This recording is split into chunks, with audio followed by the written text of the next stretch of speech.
Bit of an odd start this morning, but given that the Mayor is away and the Deputy Mayor is joining us online, we will need to elect a temporary chair until the Mayor has joined the meeting. So I will open this meeting. Just give me a moment. We can all say the karakia together.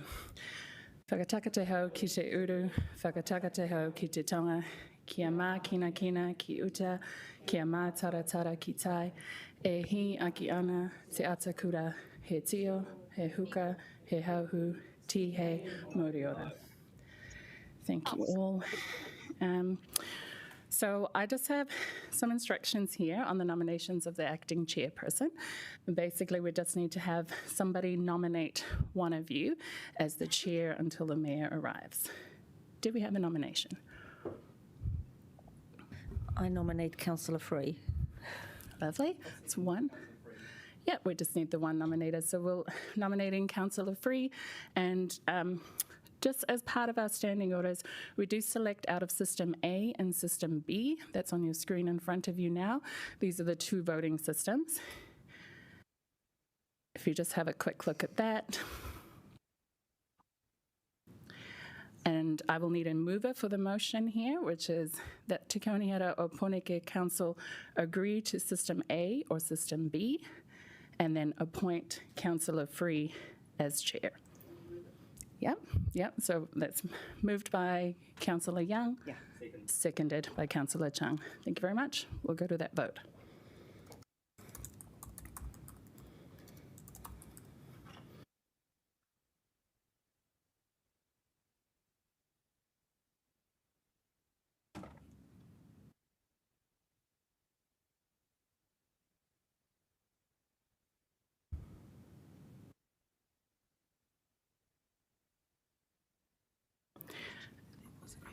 Yeah, so that was agree to System A, and we just need to do the vote again to appoint Councillor Free as chair.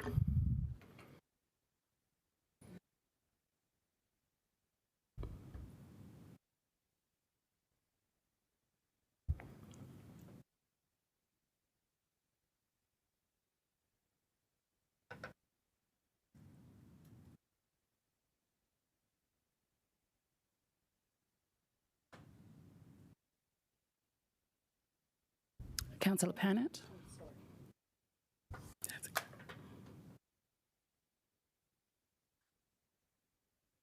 Lovely, that is carried. Welcome, Councillor Free.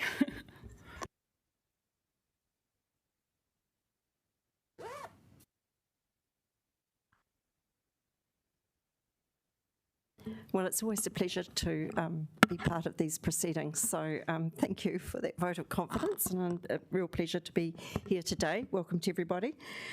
So we will now just move to carry on with the meeting procedure. Next stage is actually the apologies. Do I have any apologies for the meeting? Of course, Mea whānau for lateness. Okay, so I move that do I have a seconder for those apologies? Thank you, Councillor McNulty, and I move that we'll vote on those now.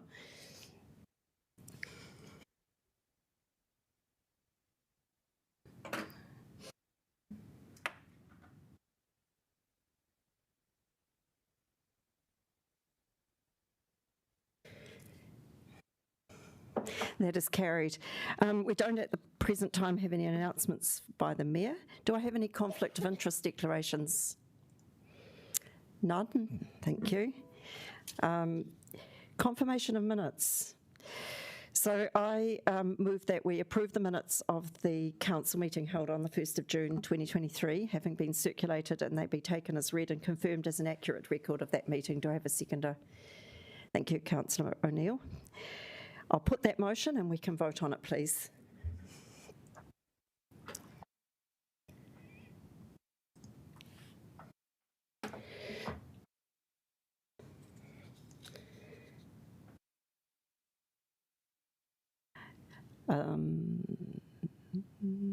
Komana, that's carried. We don't have any items that are not on the agenda. So we'll now move to our public participation, which of course is the main thing that we're here for today. Sorry, we just have to go here, so no additional participation. Okay.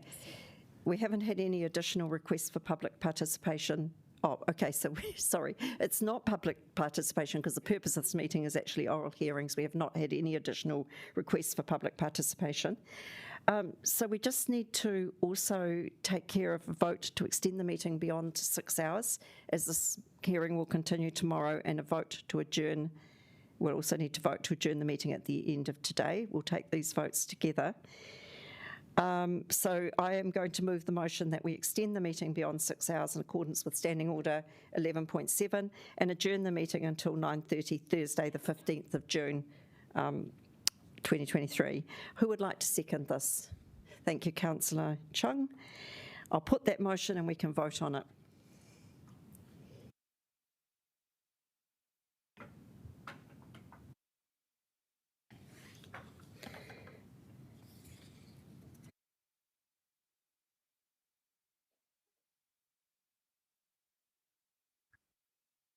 Gormana, that's carried. Right, so we'll start with our public participation. I will just point out that I'm hoping only to be here until about morning tea time, which we'll have at around 10:35, and we're hoping after that the Mayor will actually be free to take over the chair. But in the meantime, we'll move on with our submitters. So I'd like to invite Michelle to come to the table or the podium, whichever feels most comfortable. And Michelle, you have 5 minutes to present to us, and you've been here before, so you know the drill. That does need to include questions, if you'd like to take some. Kia ora koutou and welcome councillors, and thank you for the opportunity to talk to you. For those I haven't met before, I'm Michelle Rush. I'm a resident of Niall, and I am just, this submission is from being presented for myself, and I just wanted to make the point around the mixed use zones. My submission, which was, I think your numbers are 0.109. We're just calling because we're actually running a little bit ahead of time with the submissions this morning. So just to let you know. Oh. Sorry about that, Michelle. Yeah, it's all right. Okay, so what in my submission, I wanted to see the extent of mixed zones widened in the neighbourhood and local centre areas, and perhaps taking in part into the medium density and high density residential zones. Quite how that looks, I'll leave to planners. But what I was just wanting to ensure was possible was that if we are wanting people to be able to live, work and seek services within a walkable or micro transport catchment, in order for us to be achieving carbon reduction targets for the council in Te Atakura, increase livability and amenity and contribute to health and wellbeing and vibrancy, then having provision for a greater range of uses and mixed uses as part of that. And I was just reflecting, walking through Wellington recently, of the number of buildings which are sort of boarded up, and then and you can't use them for certain things under old-fashioned planning rules because they're zoned just for this, not for that. And just thinking about how that has actually ended up working against us having a vibrant city and vibrant neighbourhoods. And so my relief sought was to extend those mixed-use zones. One of the things that was exercising my mind, and this relates to the definitions, and I'm not sure of the way the scope of this goes, but this definition, which was 0.109.10, relates to this mixed-use matter, and it is the matter around, at the moment, recycling and reuse activities fall within the definition of heavy industry, which is excluded from mixed use. And so I just wanted to flag, and this may be done later, but I just wanted to flag that, for example, if we want a circular economy, we're going to need to have small-scale versions of that available at local areas. So I just wanted to put that on the table because it related to my mixed-use request. So, yeah, I appreciate it. I might need to come back at definitions time to talk about that. Michelle, I'm sorry to interrupt, but we're just wondering if this relates more to the district plan than to the Golden Mile Oh my God, am I at the wrong hearing? I'm just wondering if you might be. I'm sure they can accommodate it. But do you know where the I do, Michelle. Oh, God. Perhaps if I'll meet you at the back and we can give you some advice on. Oh, okay. My Very impressive apologies. submission. I think that Terrible. Actually, I was looking because I was just saying to Hedy, am I in the right place? yeah, I think what you've said has been useful for us generally. Oh, that's the district plan. So I just feel like an absolute wally. Sorry, It's because all I'm right. down to speak at the district plan, and that's probably in 2 weeks' time. So this is the Golden Mile, is it? Yeah. Would you? We'll offer you. Right. Okay. I'll give you 2 seconds on the Golden Mile. So my big one for that, and apologies about that. God, I feel like an absolute wally. Anyway, never mind. Hopefully, I'm not the first person who's done that. And if I am, well, welcome to the world of over 55 people. On the Golden Mile. So. The submission that I had there was the thing that was the most concern to me was that the cycleway and pedestrian paths were mixed up in places, and in a very high pedestrian traffic environment as the Golden Mile, I think that's completely unworkable. There needs to be complete separation between cycling and walking along the full length of the facility, because otherwise it just will not make sense. Pedestrians are all over the place, and so they should be in those areas, and it is absolutely ridiculous to mix those two forms up in such a busy place.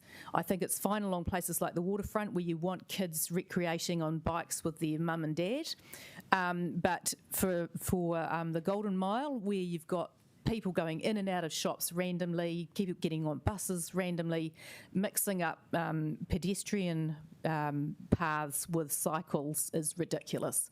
And so I would just urge you to not do that because it will not work, and I do not think it's fair on pedestrians or cyclists for that to be part of a plan which is supposed to be let's get Wellington moving and supposed to be funded to be top end in terms of design. So that's all I'll tell you about that.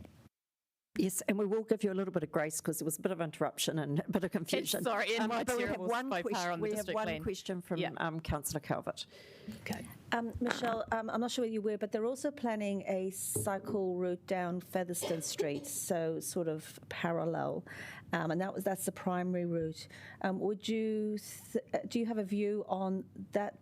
In perhaps pursuing that way for a cycle route as opposed to the Golden Mile? Well, I think for commuting cyclists, and as long as it's really well signposted that that's the main route, I think that could work. But it would have to be, you'd have to sort of know that the expectation was you could not use Lambton Quay as a through route. So I think that could be perhaps accommodated in some way, but it would need to be very, very clear so you don't end up with messy situations, because otherwise we know what's going to happen for pedestrians, and I don't think that's fair in a busy foot count area such as Lambton Quay or Courtney Place. Thank you. Hey, thank you, and good luck with your next one on the district sorry plan. about that. That's all right. Thank you, Michelle. I feel like such a wally. Okay. Have a good... No, that's right. Have a good day, everybody. Good luck with it. All right, so I'd now like to invite Richard Burrell to come to the table. Richard, I see you there. Welcome.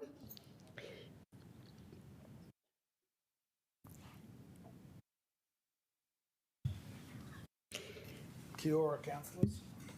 Richard, you have 5 minutes. I'm Richard Burrell, resident of Mount Victoria, and over the last 40 years have owned probably 8 or 12 buildings in Courtney Place. I do not own any today.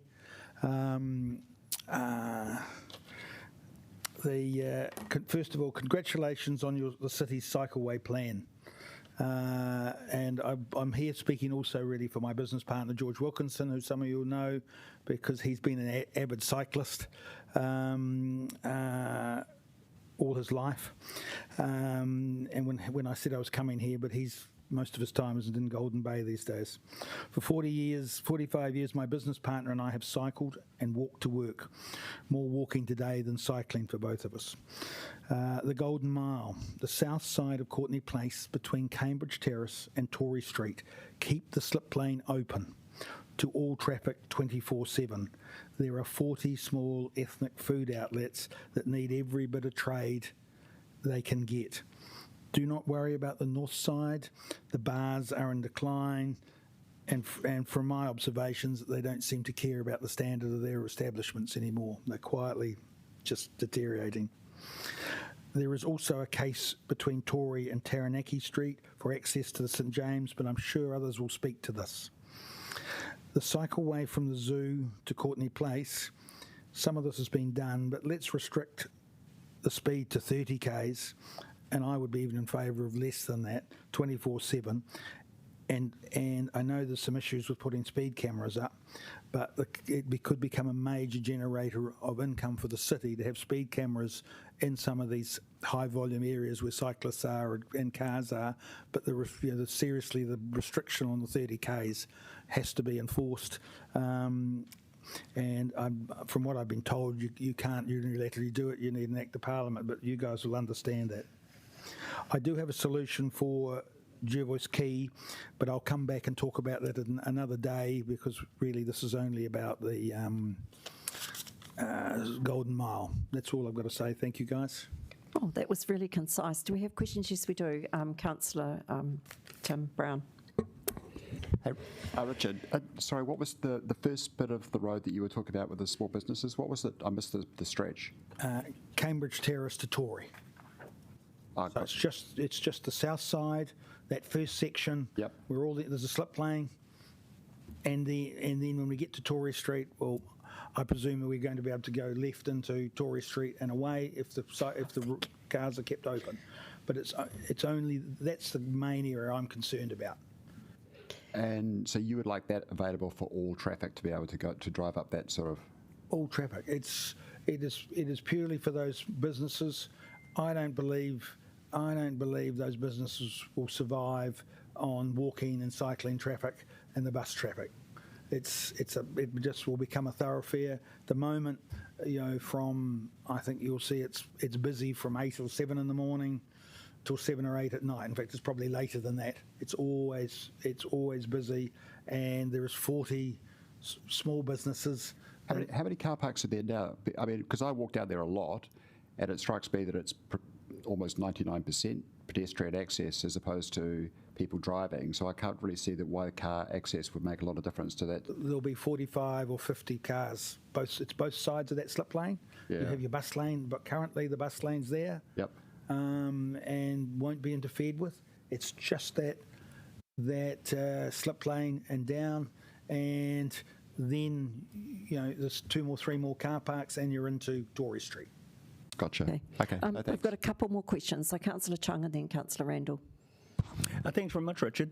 Do you think I also walk along Courtenay Place a lot? Do you think that if we change those car parks to, say, whatever amount of time it takes for someone to get off and pick up their food or anything, say 30 minutes, would that be better than having a metered time so that cars keep moving around or keep moving on?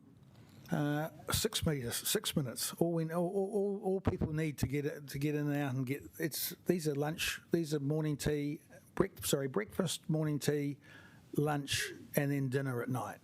And I think it's not about I think if people are going to Courtenay Place for an evening, they'll solve their car parking issues.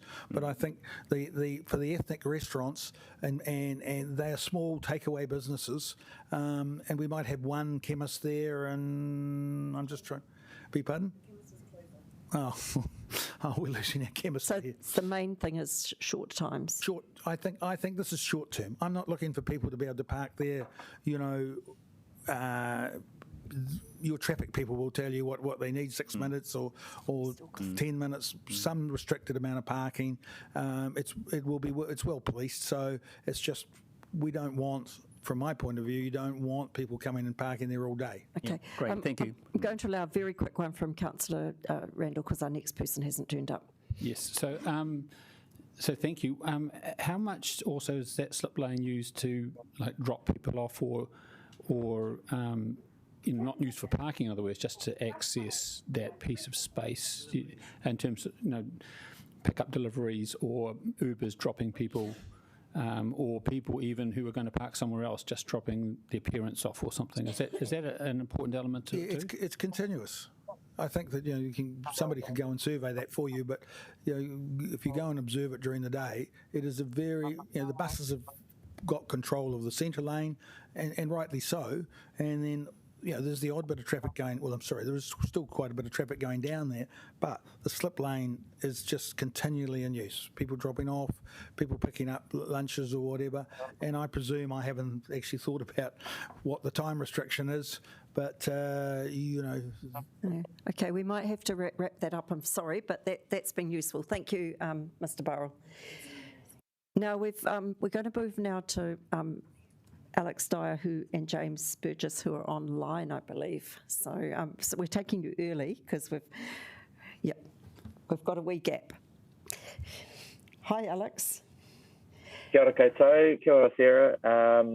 I haven't got James with me. He is preparing to go on 3 weeks leave, so that trumps making oral submissions. You do have 10 minutes as an organisation. Thanks so much. Hey, thanks for the opportunity to speak today. I really just wanted to take the opportunity to congratulate everybody on what looks like a really ambitious and important development for our city. The need to improve people's space is paramount if we're to really see the heart of the city more vibrant and more enjoyable for everybody. Just to really reiterate our strong support for Golden Mile, and just a couple of things. I'm just trying to find. I'm not sure if I can share my screen or not, so I will try that in a minute. Let me. Alex will just give you permission on this end. Thank you. And if you could just send some Cool. slides after. Thanks. Yeah, thank you. I was just trying to find where I had written our things. Sorry about this.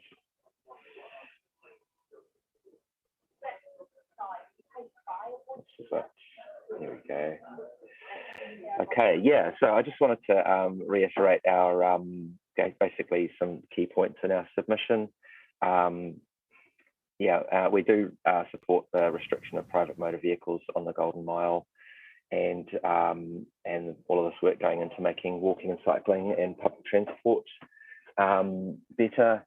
And I think also that the thing that gets kind of left out of that bundle of framing is just place making. So it's great to see the effort going into making the place nicer for people to just be, whether they don't have to be going somewhere. So that's really exciting. In terms of cycling, we are a bit concerned that it's a bit patchy, and there's obviously a massive gap in the middle of this project itself. There's a bit of dedicated provision on Courtney Place and some dedicated provision on Lambton Quay, and so our support is contingent on other projects. Our full support, I guess, is contingent on what might be coming from other projects. And there's also a bit of concern around the treatment, I guess, of several shared areas throughout Courtney Place, or throughout the project to date. Not least, there's shared between pedestrians and bikes, and shared with buses and places as well. But in general, it's a massive improvement. The other projects that we're going to rely on to see actually valuable cross-town connections are we've just seen some surveys from Let's Get Wellington Moving about Featherston and Victoria Streets and Dixon Street, which will have an impact on the success of this the full success of this project. So yeah, my hope is that the provision of those other projects and good cross-town cycling connections will mean that the real people space, placemaking and shopping and dwelling experience can be really realised, because people will have even better and more direct cycling routes rather than maybe quieter cycling routes. So yeah, that's a general analysis of that. And to support those kinds of thoughts, I just got. I'll share my screen now if I find the place. Here it is. Desktop one, share. I can't. I've never done it before. It's going to make me log out and log in too again. much, Alex. No, that's okay. Instead, I will just point you to I'll share a link in the chat and point you to our new campaign. So it's called Keys Please. Yeah, after all of this engagement, we've seen that there's still a massive need for a cross-town connection that really like purposely delivers a dedicated and convenient route for cycling, especially across from the east to the north. I think the projects that we've seen otherwise, thank you, otherwise consulted on or surveyed on, shall we say, I think it's just surveyed on, are going to serve, so Victoria Featherston really is going to serve a south west corner of the city, but a lot of these plans are still heavily, and the bike network plan, to be honest, are still relying heavily on the waterfront, and we're concerned that if we don't get ahead of this issue, the waterfront will be, and all things going well, right, we're going to see a big network effect starting to grow, and the waterfront is going to be squeezed even further.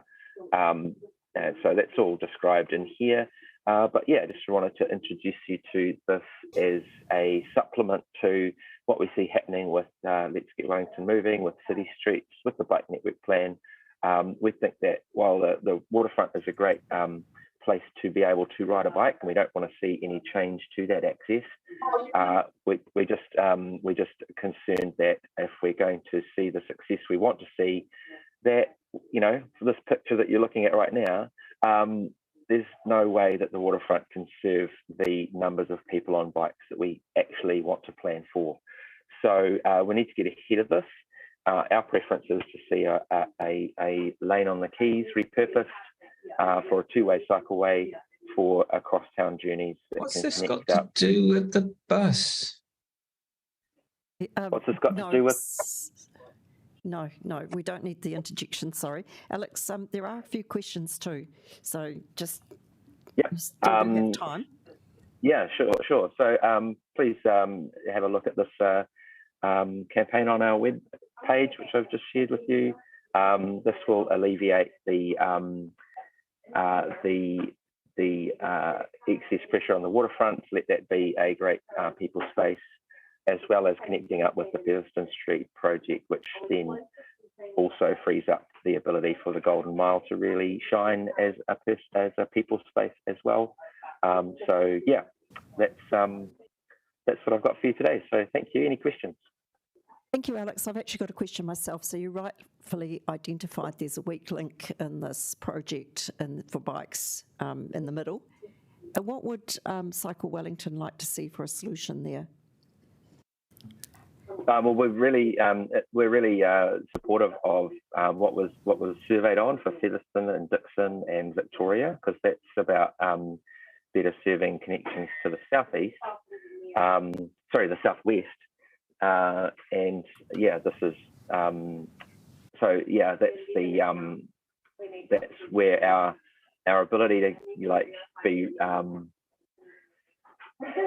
that's presented, that massive gap in the middle has presented a huge amount of challenge for, I guess, the cycling community to be fully enthused about the the whole Golden Mile project, because it's just a little bit of cycleway at the one end and a little bit of cycleway at the other end. It's not a route yet. It's not a connected route that will add will actually achieve any network effect on its own. So yeah, it's been broken up into a project which is, I guess, more about the buses than for cycling. So yeah, but we're very supportive of the general direction that it's going. So please do proceed with it. Yeah. Thank you. Are there any other questions for Alex? Yes, Councillor McNulty. Hey Alex, I'd initially seen a bit of hesitancy, I think, both from Cycle Wellington and Living Streets around the initial design, that it might not have been separated for either parties. I might be remembering things wrongly. Maybe you can just bring a comment around how you feel the separation from pedestrians in the design works. That's what I kind of tried to mention, that the number of sort of shared spaces that have been indicated in the design adds to the patchiness of cycling. We need the treatment of that to be really clearly a cycling space. I think that separation, the clarity of that separation will need to be really intuitive and evident, because otherwise you're going to have people that are confused about their ability to walk freely in areas, or cycle with convenience. So there's especially I think the very northern end of the Lambton Quay is a very long shared zone in front of the Supreme Court, which I don't see how there's not enough space at that end to make that a better, more intuitive, separated area. Thank you, Alex. That's been really useful and helpful. Can I just share in the chat one more thing, if you can bring it up on the screen, because I just wanted. This is the other thing I wanted to show you. It'll need to be quick. Yeah. It's an illustration of someone did a street transformation of Fleet Street, and it's just a magnificent. I think it looks like it could be Lambton Quay one day soon. Except it would have buses instead of cars. You can see it's like a Tesla in the corner there. But how beautiful would that be? There you go. Yeah, thank you for that positive image. Thanks, Alex, and thanks for coming as always. Right, awesome. well, we do need to keep moving on, even though we are slightly ahead of time. We may need to have that time for later. So I'd now like to invite Alex Marinovic-Josie to come online. Thank you. Hi, Alex. Hello, can you hear me? Yes, and you have 5 minutes. It does go by quite quickly. Great, thank you so much. Kia ora, councillors, thank you so much for your time. I'm here as an individual, as a recent graduate of university, as a young person who is excited to be living and working in this city. And I'm really encouraged by a lot of the direction and sort of stuff that we're seeing with this project. I think it's very exciting to think about the future of the city. I'd love to just voice my support and some concern. I want to echo a lot of what the previous Alex just said. I didn't know a lot about those initiatives, but I thought that was very promising. I've grown up in a lot of different cities in the world, and I've been lucky to have access to some really amazing public transport and bus systems. And I think the prioritization of buses along these routes is really, really key to inviting people into the city, making it so that students are interested to come into the city. And as we see, there are multiple crises going on in the university sector at the moment. And I think it's kind of a big Wellington problem. And like, think about how we can attract more students to the city. It's not just with the whole funding thing.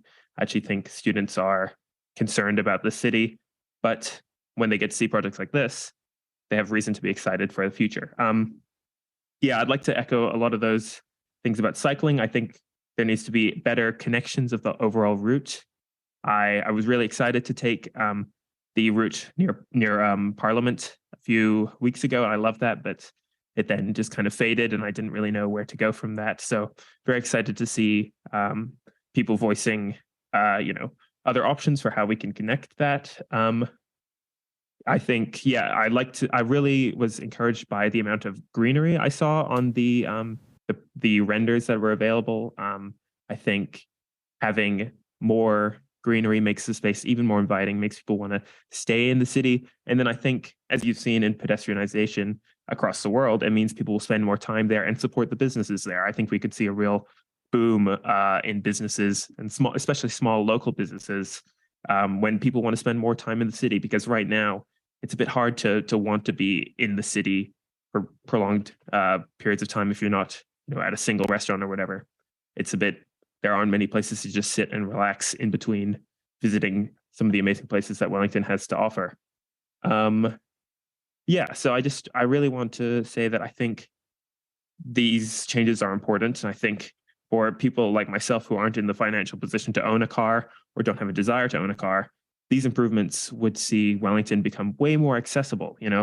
I think it means that there are more opportunities to explore the wide variety of things that we have available here. So I just like to say thank you. Please keep it up. Well done. Yeah. And we do have time for a question, and we have one from Councillor Matthews. Kia ora, Alex. Thank you. I'm just interested in, one of the cities you've spent time in or lived in. What's an example of a city where there's been great space for the public to use, and what have you liked and enjoyed about that?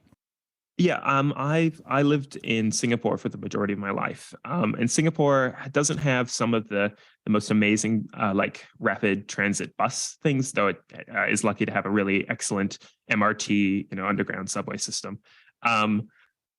There were, around the area I lived, there were numerous cycle lanes. I would spend my weekends cycling around and exploring different parts of town with my family. I would bike to school, and I could take buses to my friend's house very easily, and they were prompt and on time. And a lot of that was because there was dedicated space made for them. There were, yes, big highways, but they were removed from the public spaces. And if you were trying to get places, you wouldn't have to, wait behind lots of cars. Mass transit was really prioritized. And I thought that was really it meant that for me as a kid, I was safer. I was, protected on bike lanes, or I was on a bus. I wasn't spending a lot of time by roads because they were well removed from that. And also the pedestrians exploring the space were a lot safer too, because I wouldn't be sharing a footpath with them and stuff like that. Yeah. So that was really nice. I was really lucky. And when I moved here, I didn't buy a bike because the city was just not really ready for it yet. But now I can finally see. I get so excited when I drive on Glenmore Street and I see that bike line start to appear. And I just hope that eventually it reaches me up here in Northland. Thank you. And I don't see any other questions. Oh, we do have a quick one. Oh, Ray, it'll have to be really super fast, like really. Thanks, Alex. I'll be really quick. Just referring to Singapore, I've also lived up there, and I find that the cycle lanes are all on off main roads, and so they're away from all the cars.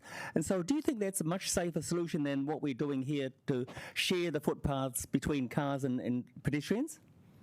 Yeah, that's definitely an option. I've also spent a lot of time in places like Amsterdam and London, and as you can see, those places have developed really good systems of keeping them together and connected and protected, because unfortunately in this city we need those main transit corridors to be available to people on bikes. Like for myself, it's very hard to spend a lot of time traveling between the city without being on the roads, and I think building bike infrastructure on those main connectors would ensure a faster, well-connected network. So yeah, while having it removed is an option, I think keeping it together is probably the best situation for this city here. Okay, thank you. That's very helpful and very useful. Now, I'm very pleased to say, thank you, Alex. I'm very pleased to say that we have the Mayor back. Welcome, and I will vacate the chair.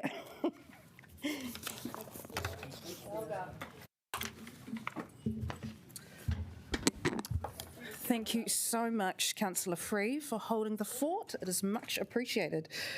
We now welcome Andrew Williams over Zoom. Hello, thank you for the opportunity to speak to you this morning. I hope you can hear me. So I don't own a car. My modes of transport are cycling and busing and walking. So I'm very excited to see the developments along the Golden Mile. However, from a cycling and bus user point of view, I'm actually quite disappointed with the final outcomes. Already heard this morning from cyclist point of view, you can't get from one end of Golden Mile to the other by bike because of the blockage in the middle. I think that really needs to be resolved. I really don't want to wait for the surrounding modifications to the roads to allow that to happen. And I don't really see why going northward, cyclists can't be allowed to use the ride on Manor Street, and therefore you'd have a cycle path all the way going north, at least. The other thing that concerns me about the cycling is, as we heard also this morning, that the large number of shared zones is really not fun when you're cycling amongst pedestrians, because pedestrians tend to change direction without warning, without looking. So I'd much rather see, and I think there's the space to have a cycle route uninterrupted, and then when pedestrians need to cross the route, make it clear that they're crossing a route, so both cyclists and pedestrians expect the other person to come along, rather than have just a mingle zone, which is a bit of a nightmare for both persons. Regarding the roads, I'm quite a confident cyclist, so I always cycle on the road wherever I can, but it appears that cyclists are barred from the roads from the whole length of Lambton Quay and Courtney Place with this plan. And I'd actually consider to allow confident cyclists to continue to use the road with the buses, rather than an off-road cycle path that's shared with pedestrians a lot of the time. I don't really see any reason not to allow this. We cycle on the roads on Courtney Place and Lambton Quay now, and there's buses, taxi cars, scooters, everything. It'll be much safer when it's just buses and the cyclists together. Regarding the bus stops, I don't quite understand why there's this, why there's the need to remove bus stops. Bus stops need to be convenient for bus users, and taking them away and making it less convenient and forcing people to walk long distances, I do not see as an attractive way to entice people onto buses, particularly in winter when the weather's inclement, or whether you're carrying shopping bags, or as I found at last year when I had a broken leg on crutches, when you're less able to walk, the distances are more significant then. And I really strongly oppose the removal of many of the bus stops. So that's my main two things really as a bus user and a cyclist.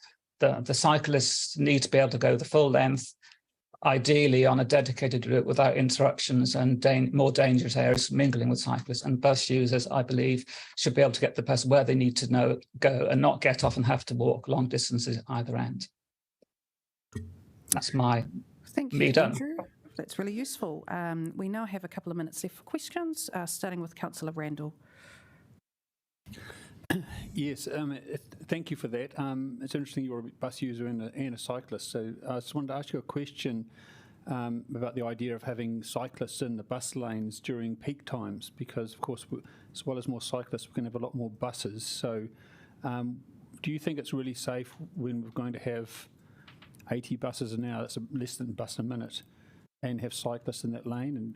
And do you think it really will be both safe and also not compromise the bus service? I think you may have a point that during peak hours, perhaps that's not such a good idea, but certainly off-peak and evenings. I mean, I cycle down Lambton Quay all over the place now, my bike during peak hour, and it's possible. I guess the impact is more on the buses than on the cyclists in that case, because cyclists are usually pretty good at taking care of themselves. They assume everyone's out to get them and drive a ride defensively. Thank you, Councillor Randall. Councillor Brown. So could you just tell me, again, I missed it, which areas the pedestrians and the cyclists are actually mingling under the current plan? Oh, if you start along Langton Quay, at the junction of almost every side street they mingle. So they mingle at Stout Street, at Warren Taylor Street, at Johnson Street, at Brandon Street, and then at Courtney Place, and they mingle on the whole initial section of Courtney Place where a lot of the restaurants are, where the bus stops are. And at the junction at Taranaki, they mingle again. So that there must be at least 10 places along the route where the cycle route stops, it becomes a shared area, and then it starts again, and then it stops, it becomes a shared area, and so on. Thank you. Councillor Chung. Thanks very much, Andrew. I'm just wondering about something that you said about the gap between the cycle lanes going into the CBD and on the other side. So do you think that most cyclists, or yourself included, would actually use that as a transit point? So you come into the CBD down Labdakey and go through, so you're actually going somewhere else? Or do you think that people use it as a destination? Because if it's a through point, would it be easier to ride down Featherston Street, down a cycle lane down there, and avoid all the pedestrians? It depends. Keep this answer short, sorry, as we've come to the end of the session, but back to you, Andrew. I do both. I go to the cathedral quite a lot, and so I cycle through the city to go to the cathedral. And I don't go down Lambton at the moment and Willow Street because I can't. But I might do if I could, because my route at the moment is Gervais Quay, and that's not a nice route to cycle along. So if I had this safer route, I think I'd take it. Thank you, Andrew. Thank you, councillors. That takes us to the next presenter, Neil Deans. And he is here in person. Awesome. Thank you. I have a one-pager, if that's helpful, if you want.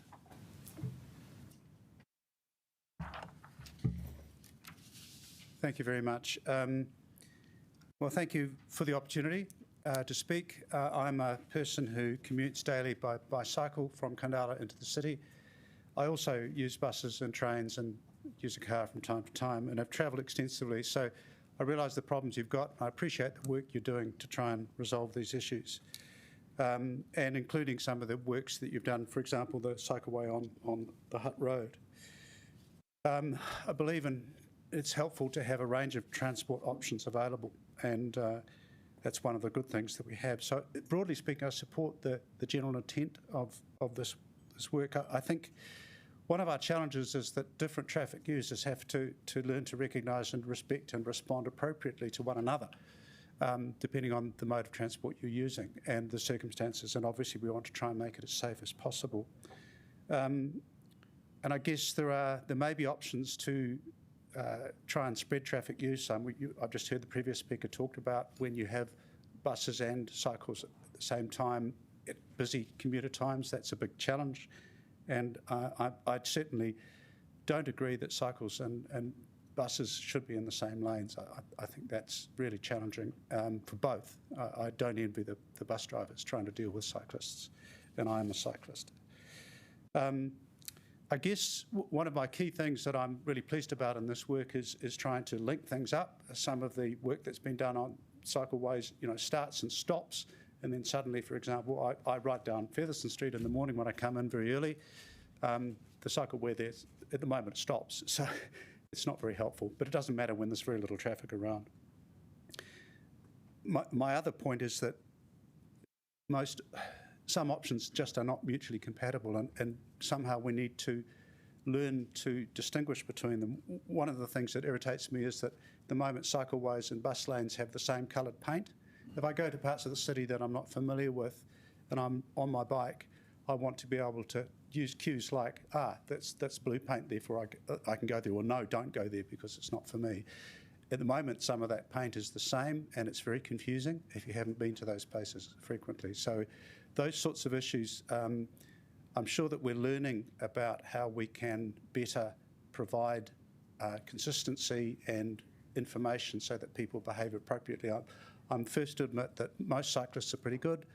Some are not good at all, and they really need to understand how they should operate to be safe and to enable other traffic options to be able to be used. I'll stop there. Happy to answer any questions, but I really do appreciate this opportunity. Thank you. Wonderful, thank you. Councillor Chung. Thanks very much, Neil. I also come down your way every day. So when you ride, I'm just wondering, we're putting a cycle lane in through Nio. Is that the way you come down, or do you come down through Onslow Road? No, I don't go down to Onslow Road. I wouldn't regard that as safe, certainly not going in either direction. No, I go down the bridle track. Oh, yes. And have recommended, and in fact the council I think is picking up on this, to use that as the main cycle and pedestrian route. That's one area that can work.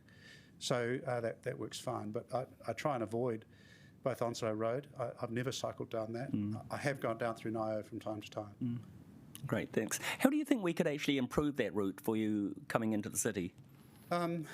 Well, coming into the city, I think is pretty good now. Thank you. As I said, getting into the city and through the city is the bit that's challenging, and that's what this part of the plan is trying to do. And I certainly echo the view of the previous speaker regarding how to enable people to use the same route but for different purposes is one of the challenges. And so to try and separate pedestrians and cyclists, for example, or buses and cyclists is challenging. And I think we all have to learn to do that as best we can. Another issue that I'd say is that there have been some other consultation that I've been entering into that's not strictly the Golden Mile, but it's connected to that. And all of this needs to be well integrated. And sometimes I'm a little confused about how well that's integrated. But I'm sure that's front of mind for you. Okay. So do you think that... apologies, Councillor, we'll need to wrap it up there, but thank you. Thank you so much for that. I believe some of the points that you've raised are being followed up on, which is good, but really appreciate the feedback you've provided today. Thank you. We now move on to Joy, who is online. Thank you, Councillor. I just want to say I really love the idea of having more trees in town. But I do find a little bit trouble with the Golden Mile, the plan. I think it might be a little bit late to represent my idea, but I still want to say it is because I'm a single mom and I have 2 kids, and one of my kids has some special needs, so they can't go to a local school. The school in our the school near our house, they can't go there.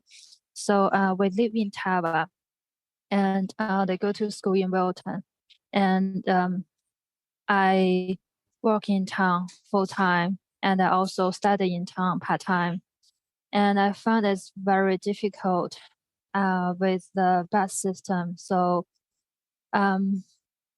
when I did the survey and I heard the purpose of this plan, the Golden Mile plan, one of the purposes is improving the bus reliability, and I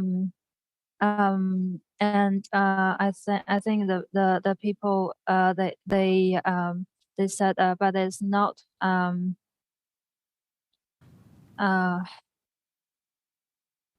sorry. I think the buses. I just don't know how this can improve the buses reliability, and it's actually because we live very far and there's no buses. If I can't drive in town, that could be very difficult for us. And I think I'm probably not the only one, and I'm not the majority, but we can't be ignored. So I just want to know, have you ever considered what's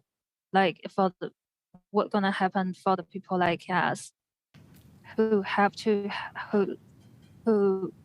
drive because the public transport won't help us?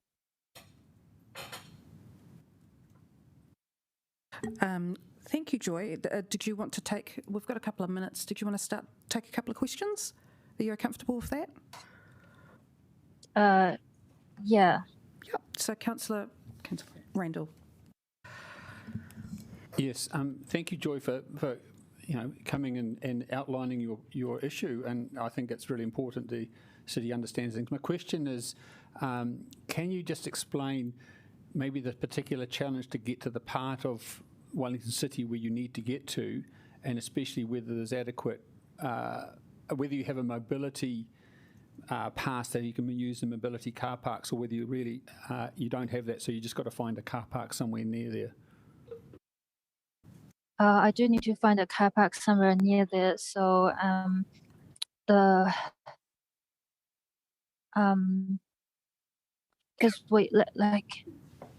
I have to drive I have to drive my kids to the school. Then I need to drive the car to my work. Yeah, and so is near where your kids' school, is is it, how far away sometimes do you have to park to get a car parks near your kids' school? It's not far from it's pretty easy to find a car park near my kids' school. But the trouble is, if I park the car near my kids' school, how can I get to the town? And I have to catch a bus, and the bus is like 14 minutes, like 14 minutes for a bus, waiting for the bus. Thank you. That brings us to the end. Joy, I just really want to thank you for your time and thank you for your input. And we will move on to the next speaker. Thank you. I now invite, Malcolm is not here yet, so we will invite Jamie Collier to speak.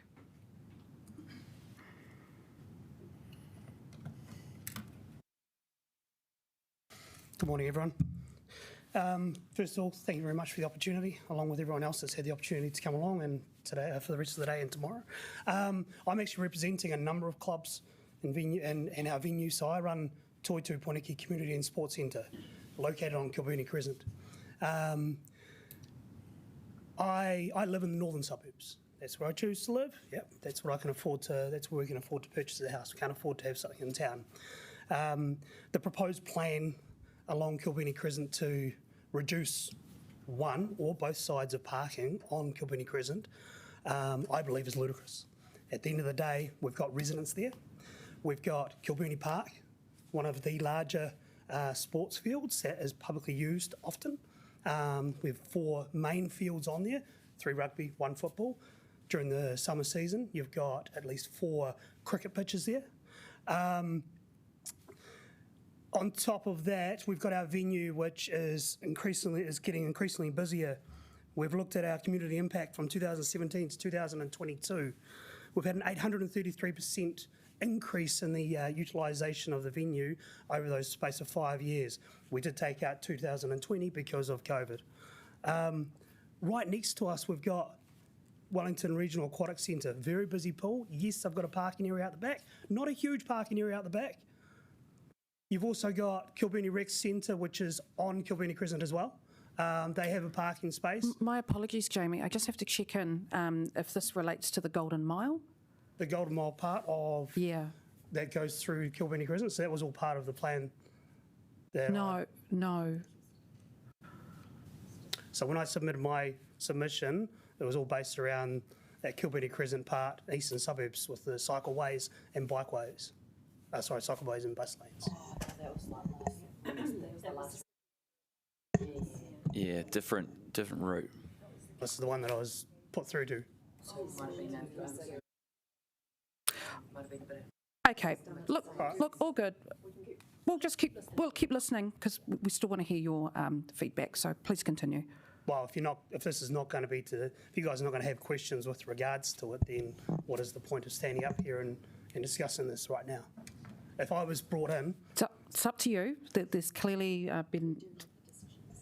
Yeah. We will be making the decision at some point. We will ask questions. Officers will record what you have to say. We've got a submission as well, and we'll fold that into the actual consideration piece. All right.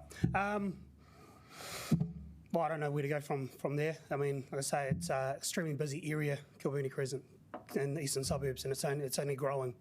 And to wipe out parking, I mean, we're looking at an example yesterday where I had Wellington City Council PSR collaboration day at the hub, 120 people there.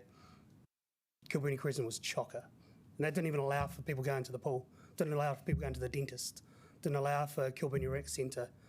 I'm a cyclist, but I drive a car as well. I choose to drive a car. I've got a child that goes to daycare. I need to be able to have access to getting him to and from daycare, and I travel to Kilburnie 6 days a week for all the bookings that are in there. I look at this weather. There ain't no show of us actually going for a bike ride. Yes, a lot of people are committed to doing that, but there's a lot of people that you're taking away our ability to choose to drive because we have our personal needs, we have our work commitments. That's it. Cool. Do we have any questions for Councillor? Councillor Brown. Hey, thanks for that. But could you tell me how many car parks are actually going? It hasn't been identified. What it's been identified is that it's either one side of the road or both. And if you look at one side of the road, you could be getting rid of 40, 50 car parks, depending on how far down Kilburnie Crescent. You've got residents parking on the other side as well. You know, it's a struggle already to get car parks around there. Absolutely. If you just got to go down there on a Saturday. No, I totally agree with you. And do you know when that's likely to occur? Based on the document that was out that I put my submission in on, they were looking to start this later this year or in early next year. Wow. Thank you. Since I did interrupt, I will give more time for another question. So you say you don't know how many car parks are going to be removed. How happy are you with the submission process in terms of how the council's come and put the proposal to you and supported you in providing feedback? Well, if we look at the support of me in providing feedback, getting the opportunity to come here at a different time, which, but out there, I mean, I appreciate the fact that I'm still allowed to stand here and say something. Thank you for that. Providing the information to us, I mean, it's a proposed plan that is pretty much almost going to go ahead. I don't know whether there was any kind of major consultation with regards to the adapted idea. I'm happy that with the consultation that's come out. I'm happy with the amount of information that's come out. I'm not happy with the proposed plan at the end of the day for that area. Thank you, Jamie. Apologies for the interruption in the middle, but your views have been heard and we'll ensure that it's folded into the plan overall. But thank you. Thanks. I now welcome Malcolm.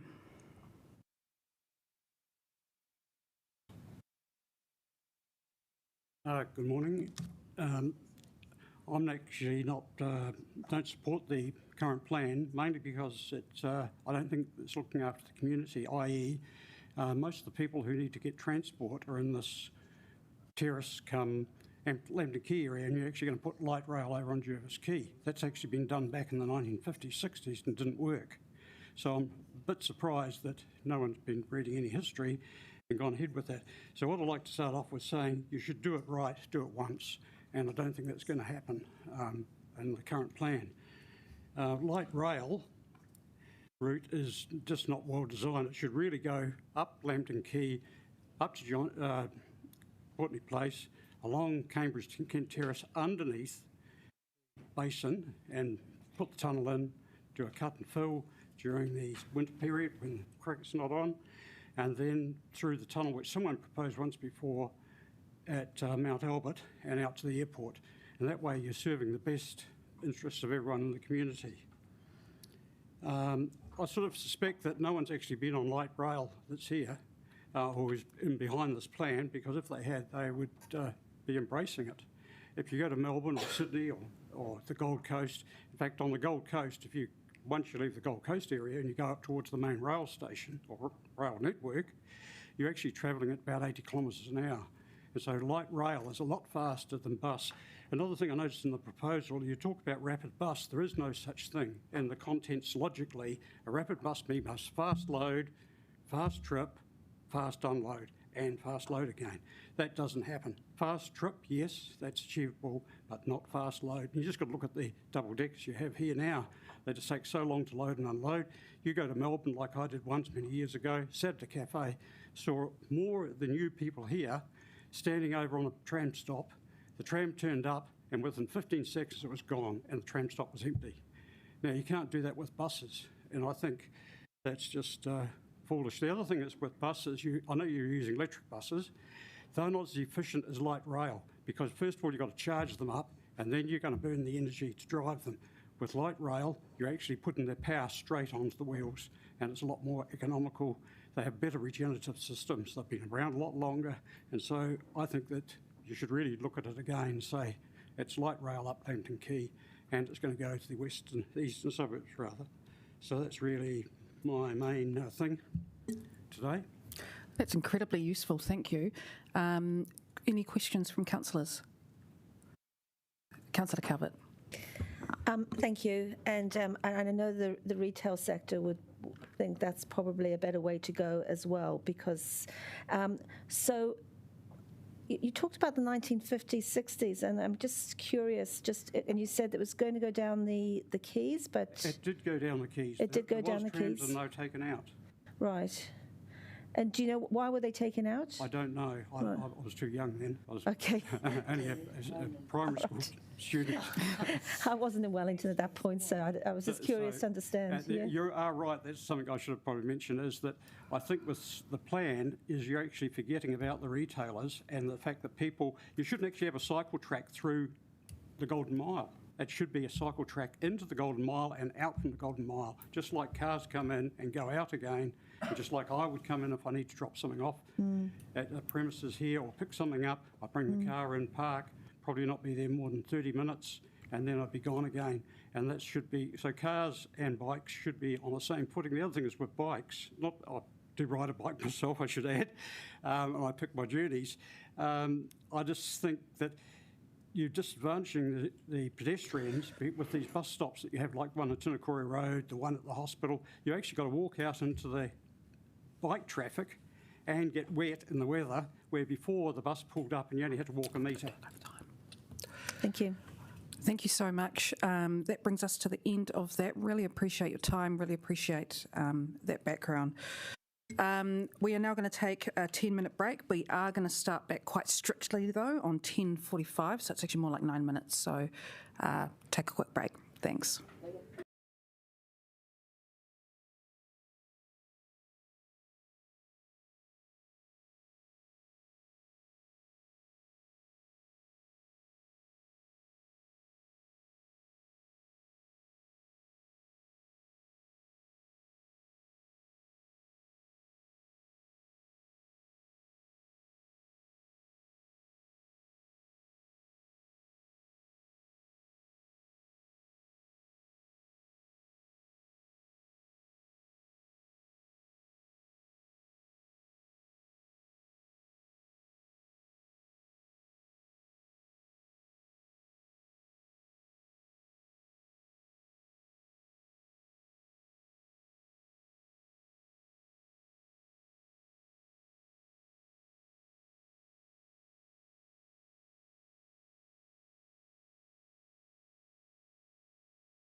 podium.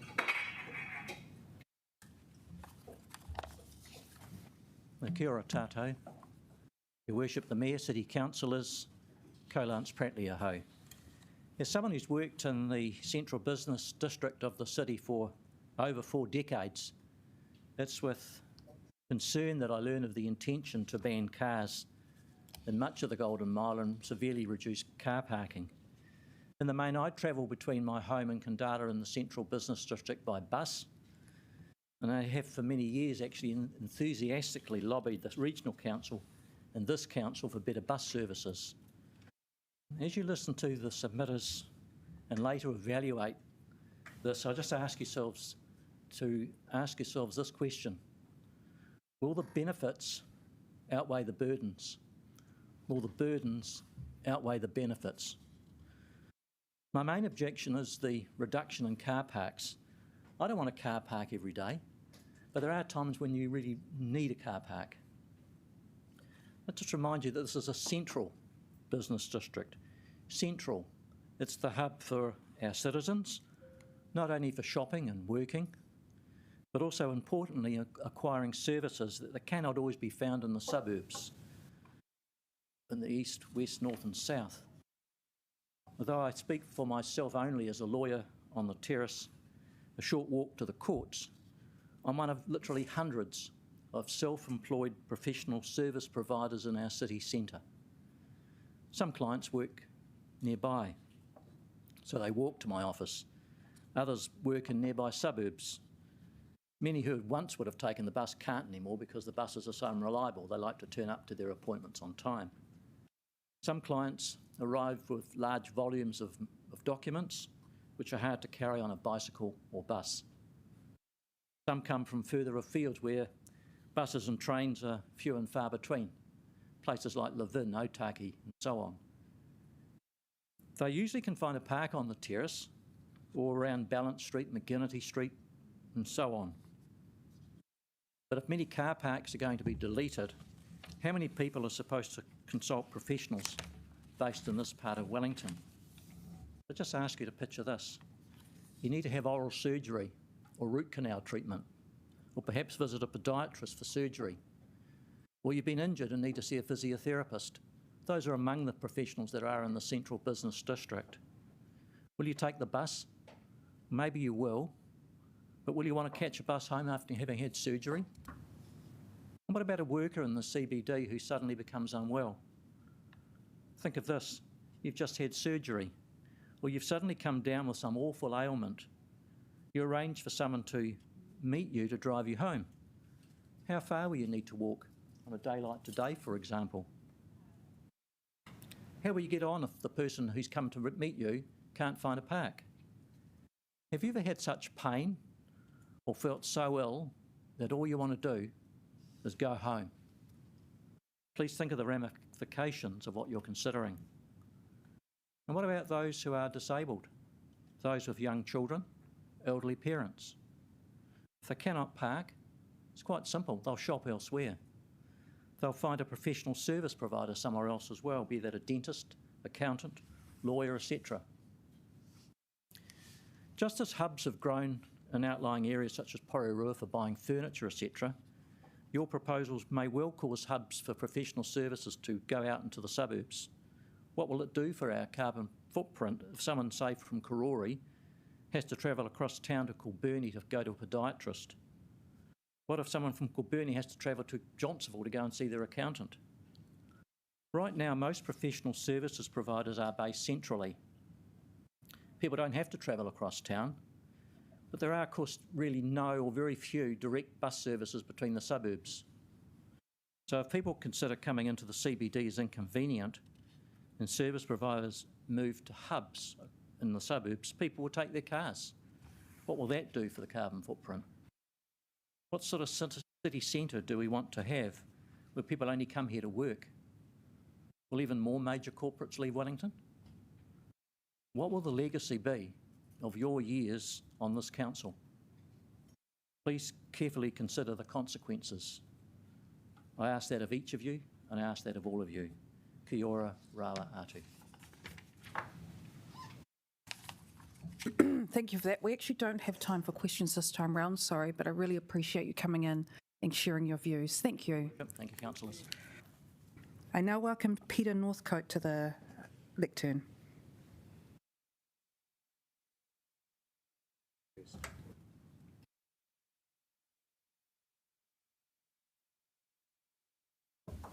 Morena tātou. Waiting for a map to appear. But while we wait for that, I live in Chews Lane, so between Victoria and Willis Street. I'm speaking to the interplay of two of the traffic resolutions that are in front of you for consideration. The first is the prohibition of private vehicles on Willis Street. The second is the scheme by which exemptions might be made to those requirements. That scheme requires a test of impossibility to gain an exemption from the private parking scheme. Sorry, are we able to get that slide? Sure. Okay, so I'll speak on as best I can. Here we are. So up in front of you there is two maps. The one on the left shows the status quo. I don't actually own a car, I do own a car park. It's in purple there on Victoria Street. Victoria Street, as you know, is one way. Its opposing pair is actually provided by the northbound lane of Willis Street.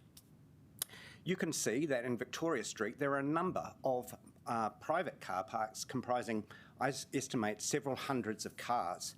And if you extend that into Harris Street, the police station, and also the Civic Underground.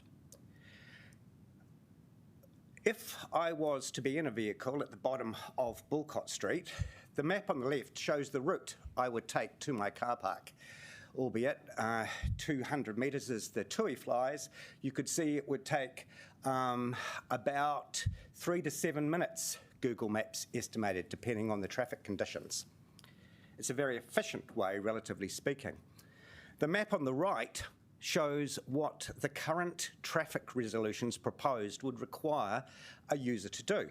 This could be me, it could also be someone coming from Brooklyn, Kelburn, Te Aro.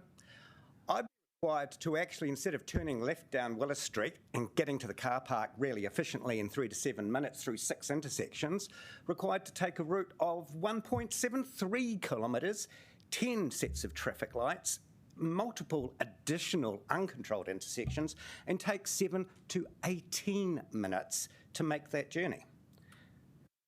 Obviously, adding to congestion, greenhouse gas emissions, loss of well-being. So, if you're dealing with the traffic resolutions in front of you, you at the very least need to change the resolution that provides the exemption scheme from a test of impossibility to impracticability, and to give some definition that allows, for instance, the multiple car park users in Victoria Street to actually get where they need to go without further aiding to the congestion, etc., that we're trying to solve here. I'd also ask you to test carefully advice on the practicability and the benefits of removing private cars from that section of Willis Street. It's actually an essential one-way pair to Victoria Street. It is not actually that heavily used, and I know this, I look down on it from where I live, but it is important and vital. I'd like to move on, though, to a bigger question. If we could just advance the slide, thanks, if it's not going to. Yeah, here we have it.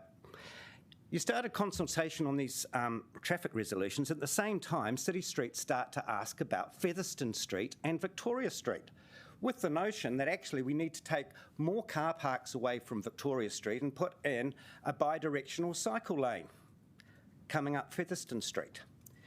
Now, we've already established there's a significant private car parks off there.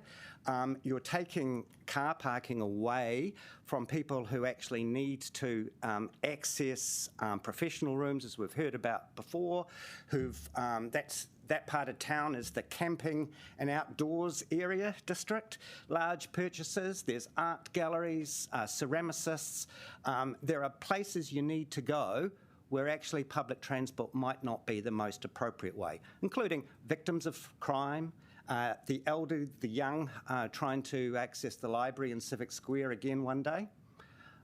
That's possibly not the best place for a two-way cycle lane. Actually, the southbound lane of Willis Street would actually be the perfect place for a two-way cycle lane, and you could actually use Victoria Street as it is as the one-way pair to Willis Street for buses and without taking away or the amount of parking that's currently proposed. And that would be more of a win-win. The point is, by passing the Willis Street traffic resolution, you are cutting off any such opportunity.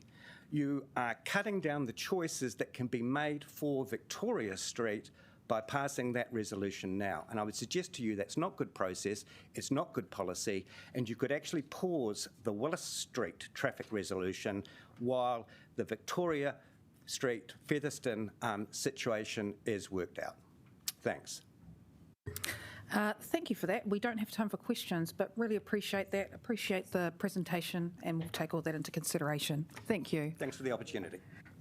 I now welcome Rex Nichols to the lectern.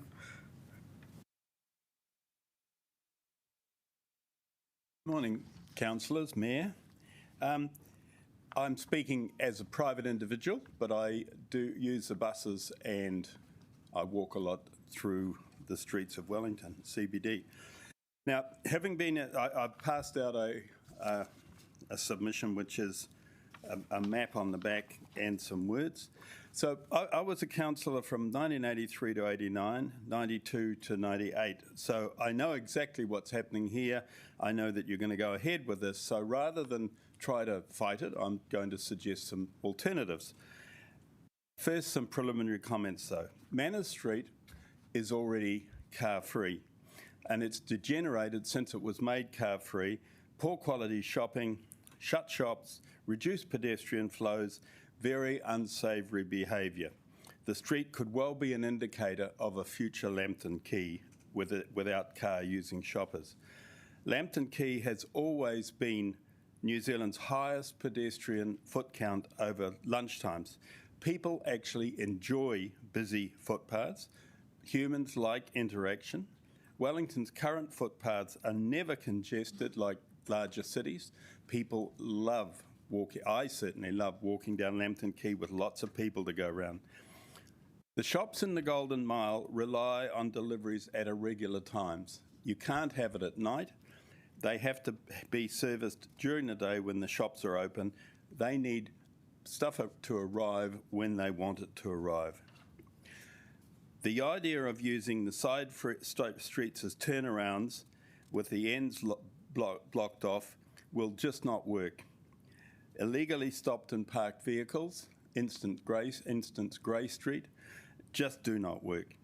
Cruise ships buses actually stop in Brandon Street at the moment.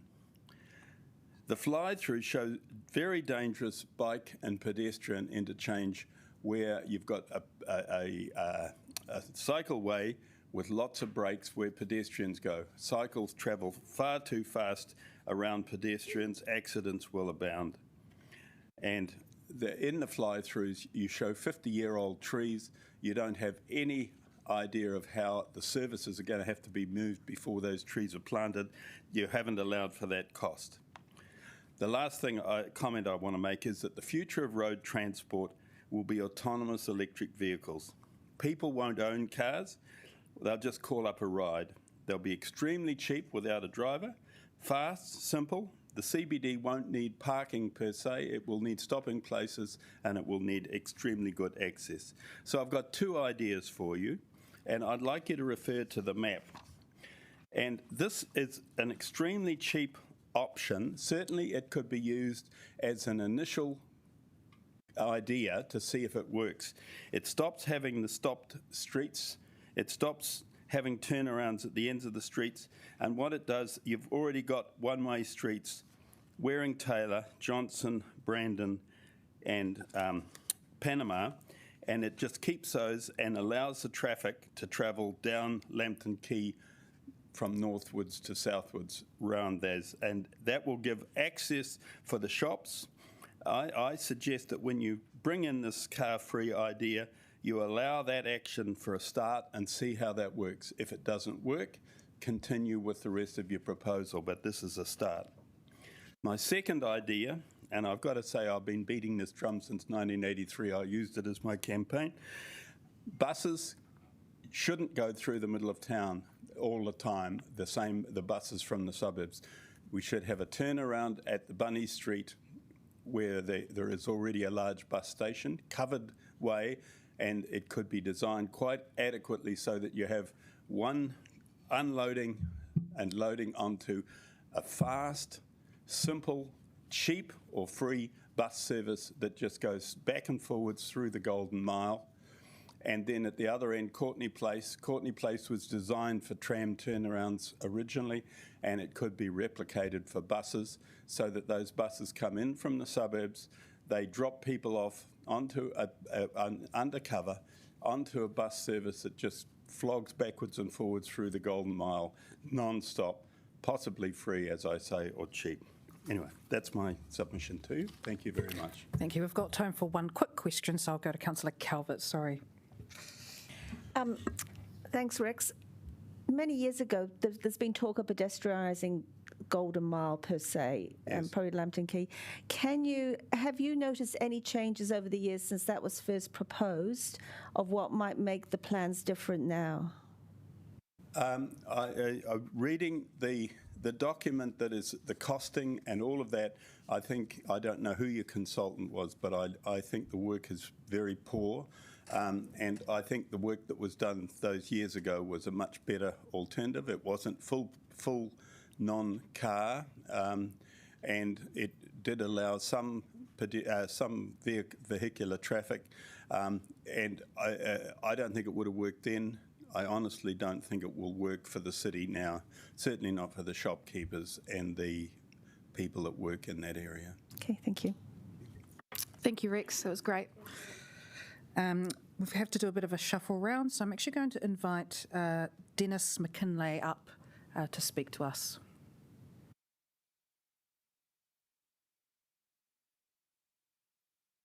Good morning, and thank you for the opportunity to present.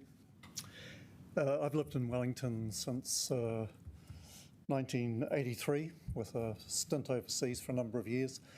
I've travelled pretty much all my adult life either for leisure or for business, and I have seen many cities and experienced many cities that have walking provision. So I'm quite familiar with the concept of what you're trying to do. I don't oppose the idea of what you're wanting to do with Lambton Quay and Willow Street. I don't agree with the idea of immediately extending it right through Courtenay Place. I think it's a step too far to do that. I lived in Melbourne for many years, and Burke Street, many of you will be familiar with the mall there. And it works because there is plenty of access around it. It's got good public transport with the trams, there's plenty of car parking space, and it's a good walking city. It's quite compact. One of the things that struck me about Wellington living here was that every meeting I went to, I walked to. I never had to use public transport. This is already a walking city. And it's accessible because of its physical structure. It's small, it's compact. It's already a walking city. Adding a nicer ambience to Lambton Quay for walking, fine. It may help some of the shops, but taking away parking on the side streets, I think is not the right thing to do. I'm really concerned about the business in Wellington because we already have challenges for business in the city after COVID. People aren't coming into the city. But I support the idea of Lambton Quay because it's kind of the hub for businesses and offices. So people are going to walk from their offices into that area. I think that you're trying to make a huge cultural shift here. I don't think councils actually create cultural shift. It's the population that creates cultural shift. Wellington at one time made a decision it wanted to be the cultural capital of New Zealand, and it set in place structures to enable that, and it did it. It achieved it because people attended the events. It didn't happen because the council made decision. It facilitated something, but it was the people that attended those events. We're often thought of as the most intelligent city. We have the diplomatic corps and we have the parliament. You know, that's a mix that created a culture for Wellington to be a cultural city. Christchurch has a culture of biking. Wellington doesn't have a biking culture. It never will. And from what I read in the media, less than 1% of people bike. Even if we were to multiply that by 10 through the bike lanes that you're providing, then it's still only about 8 or 9% of the population are going to cycle, even if you achieved goals that you're looking for. We have a water problem that we're going to have to spend a huge amount of money on. And, you know, imagine Wellington Water was reported in the Post this last week that we may have limitations on water over the summer. We have the diplomatic corps all around the world. The message will go out from the diplomatic corps that Wellington can't provide water to its citizens.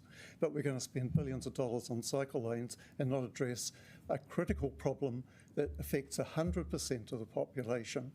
And you're looking at something that's going to affect maybe 8 or 9% of the population. We're a democracy, and I think democracy principles should apply here.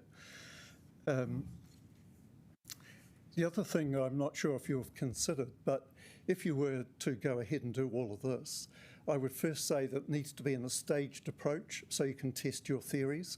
You actually don't know. You've looked at some research, you've had some consultants, you've looked at overseas examples. This is Wellington, that's different. It needs to be tested, so do it stage by stage, not all out at once. If you do go ahead and do this, the public transport system has to first be in place, and that means that not back to what it was pre-COVID, but another step up, because all these people that came by car, if they're going to come by public transport, there's going to be more public transport needed, isn't it? And the places where they join that public transport, they're going to drive to. There's not enough parking. I use the Johnsonville line, and there's not enough parking on the Johnsonville line for the increased traffic that could use that train if you take away the car options into the city. In fact, some of the stations don't have any parking at all. So what are those people going to do? They're not all going to walk to the station. So we're talking about taking away parking in the city, and there isn't, as I understand it, there's no provision for extra parking out in the suburbs for the people who are going to use the public transport, even if you got what you wanted. Thank you, Dennis. I'm actually going to have to wrap you up there, if that's all right. One last sentence is, you know, the sense of this council is it's very ideologically driven, and I would ask that you be more pragmatic and use some common sense around what actually will work, because good ideas are often never come to fruition through poor planning and poor implementation. And my sense at the moment is ideology is driving it, not pragmatism and good planning. Thank you, Dennis. Appreciate your time. I now welcome Martin Jenkins to the lectern.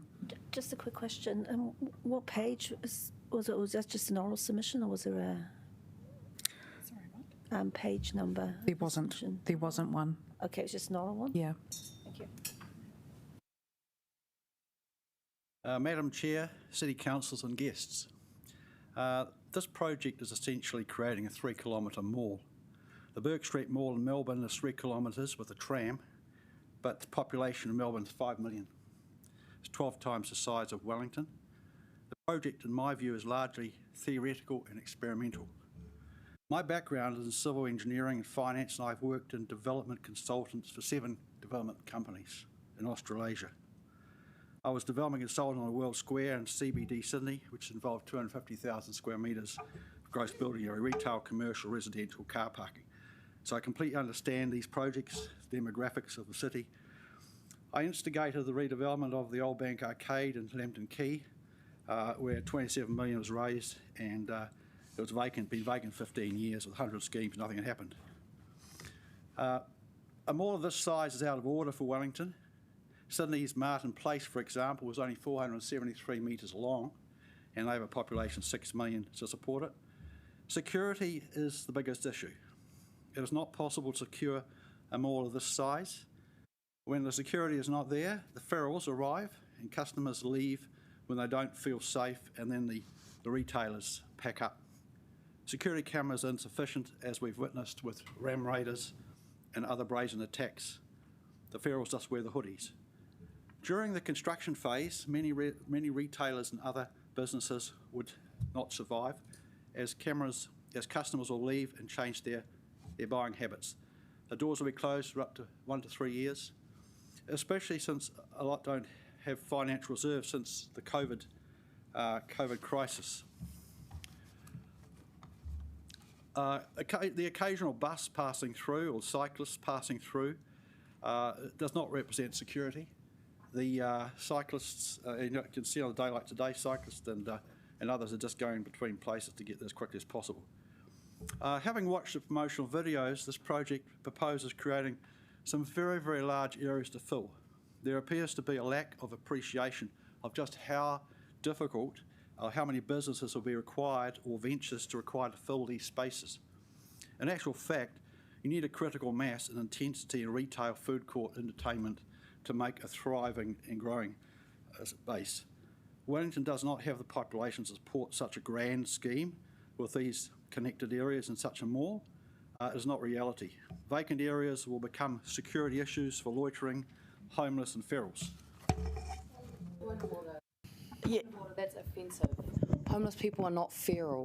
I didn't say It's a really offensive way to describe a category of human beings. I didn't say, I said homeless and ferals. I didn't say that word. Well, human beings are not feral, and that's not a very kind way to talk about people who are vulnerable and marginalised. Okay, appreciate that. Yeah, if we could continue without the use of calling people ferals, that would be really useful.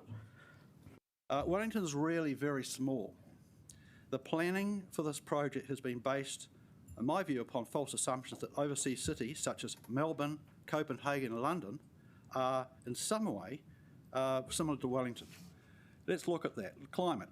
Wellington CBD areas get very windy due to buildings next to Aon House, often windswept, damp, windy, hostile. The covered areas and cars are much more important. Wet days appear to have been ignored in the comparisons looked at through what I call rose-tinted glasses.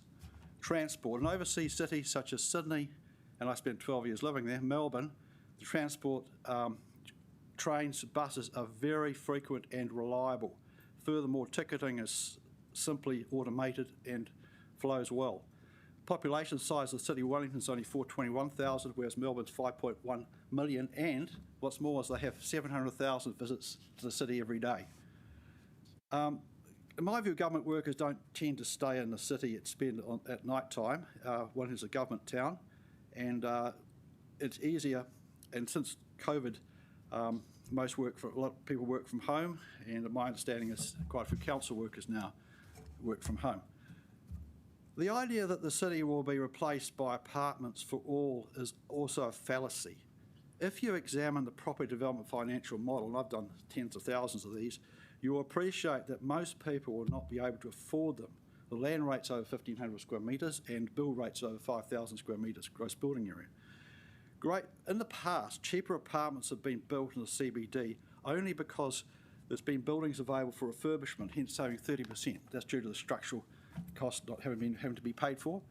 The current plans in my view, the current plans will result in the erosion of Wellington's engine room or economic room, taking out the commercial rating base and therefore destroying the great place that the city is to live, work and play. A plan that does nothing to allow for the economic and sustainability of businesses, whether retail, food, entertainment, commercial and car parking. Who will pay for the infrastructure and core services that the council is unable to pay for now, let alone the resilience building and future proofing that we need to pay for due to climate change? In my view, there will be a huge loss in car parking revenue, a loss of commercial rates, both in retail, food court, entertainment, commercial, loss of income from parking as less people come to the city due to the reduction of businesses, and loss of income from tourists as there won't be the attractions, retail, food, entertainment. Time of day. It is clear that population analysis only been done during the business hours. These streets are dead after hours, except for Friday nights and Courtney Place entertainment. Wellington does not have the resources of money to justify the level of security needed for such a large 3 kilometre mall. Look at the safety problems I've even had in smaller malls, like Manners Mall, when it was there, and in the past with Martin Place in Sydney and in Burke Street, Melbourne. These areas become or received as being unsafe. Once they become perceived as unsafe, they'll be people go too scared to go there, and the vacancy factor will make a business unsustainable. A good example is Auckland, when they had that's after the Queen Street riots, where the vacancy rate went up to 40%. And people were too scared to go there. The retailers packed up and then moved to Newmarket near the police station. And as a result, that became a fantastic shopping location. That's how it came about. I've worked in the CBD for over 30 years, including Brandon and Lambton Quay. I spent a lot of time out and about until 3 a.m, right from Lambton Quay to Courtenay Place. So I know how it works, the demographics. Now, what actually happened is the northern part of Lambton Quay was actually, it had some hospitality in restaurants earlier on, but they then became unsustainable due to the high rents, due to the insurance, legal and banking towers. And fortunately, Courtenay Place came along, they had cheap rents and everyone moved up there. So the idea of sort of trying to spruce it up through design is a fallacy. So by spending money on streetscape, we'll do nothing to improve that north end of Lambton Quay.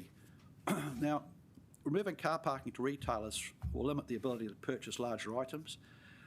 Up to 25% of the population are compromised in some way. The very young, the elderly, slight impaired, crippled, those in rehab. I'm going to have to ask you to wrap up your time. There have been a couple of terms that you've used that are not acceptable. I'm going to have you finish there, sorry. Just a question, what's wrong with word crippled? It's not derogatory. That community has asked not to use that particular term when referring to communities, and on top of using ferals twice, that's just not acceptable manner, so I will be ending your time there as the chair. I really appreciate your time. Thank you. Oh, okay, thank you. I now welcome Ian Hutchings to the podium. Yeah. Thank you, Mayor and Councillors, and thanks for the opportunity to present today. I think it's useful before you look at a proposal to look at the big picture, look at the wider context and say, what are we doing and how does it fit into this wider context? A financial context is interesting. You've probably heard there's a cost of living crisis out there. People are finding it tough to pay your rates bills, going up by 12% this year. I think you find inside council it's hard to make things tick and make everything you want to do get done within the money you've got. Of course, the ratepayers out there who are going to be ultimately paying for all of this, it doesn't matter whether you pay it on debt or whatever, they're ultimately paying for it all. They pay your rates. They also pay about half the regional council rates, so they get a double whammy. They get both your version and half of the regional council's rates. And then you've got to look at the benefits. I don't think the benefits claimed are significant enough to warrant the expenditure. It's interesting to look at whether you want to spend 20 million or 30 million or 60 million on a project like this and what the threshold might be for acceptability. Let's Get Wellington Moving suggests it's 85 million. And that was a year and a half ago or so, so you're talking $100 million plus probably, plus another $500,000 worth of operating expenditure every year. No doubt you've budgeted in, but you don't need to spend it if you don't think it warrants the benefits. One of the benefits is claimed to be $248 million of pedestrian realm benefits. Well, you know, you might ask what they are, and they say they're basically seating, more trees, less vehicles, and wider footpaths. $248 million worth of pedestrian realm benefits. That's what LGWM claims or states. Pretty nebulous, pretty unquantified. So you're asking ratepayers to pay up $20, $30 million worth of your share of this project for some benefits of more trees and footpaths and the like for pedestrians. It doesn't stack up.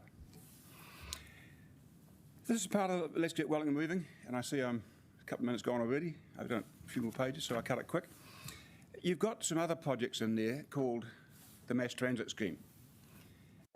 If that goes ahead, and there's still doubt about whether it does and how it does and what happens there, if that goes ahead, the number one bus route from Island Bay will disappear.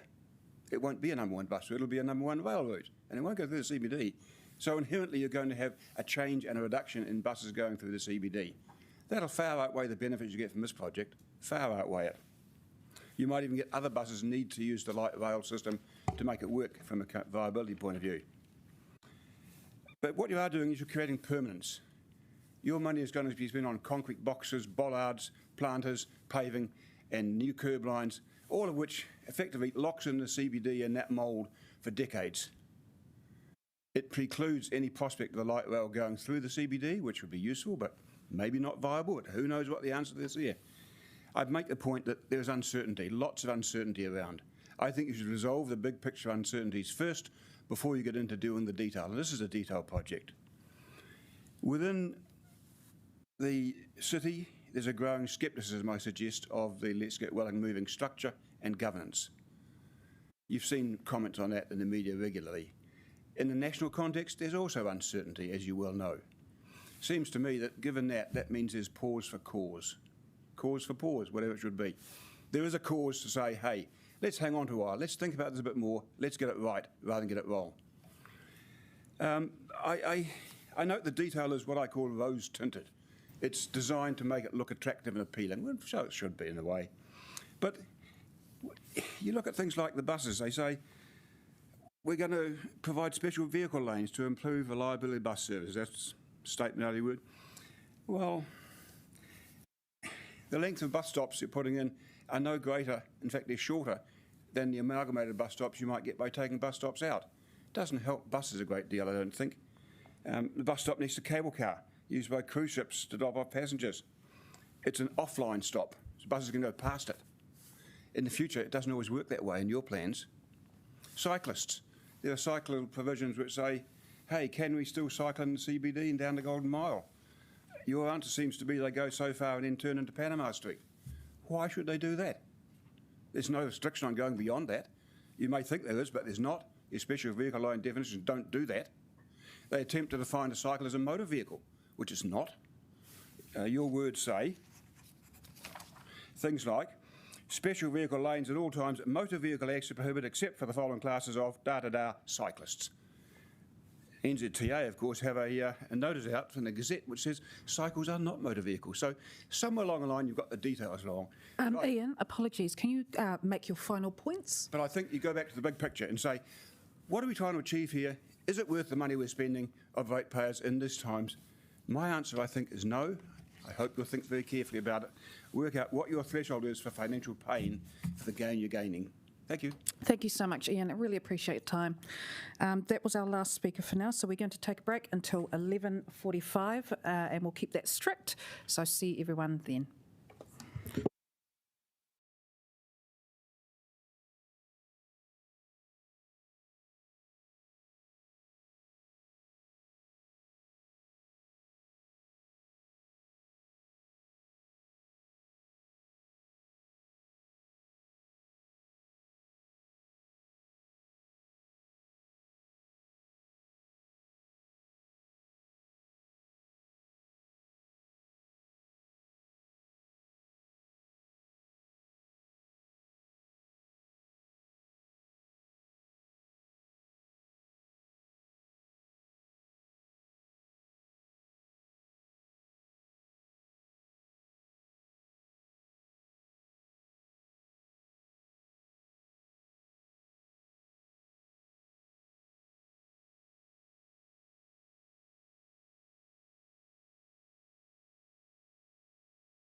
to welcome James Sullivan to speak.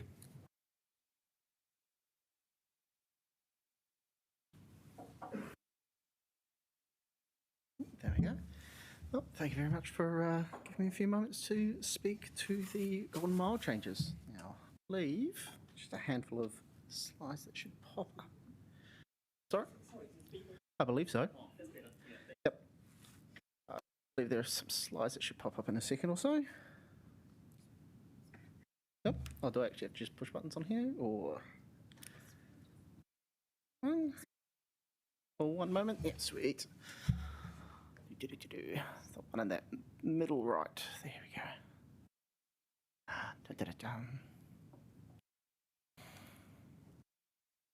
Sweet. Cool. So there we go. So the first bit I'd like to I just want to quickly point or go through just a couple of points. Could go through for hours and hours if we wanted to, but you're already going through for hours and hours, so I won't add to it. I think the first thing worth noting, I think we need to move the context back into the slideshow. Oh, there we go. First thing to sort of remind everyone is when these changes, when the plans or ideas initially went to consultation and there were the 4 options, Let's Get Wellington Moving and stuff actually went with sort of the third option, the not quite as most expensive option or extreme.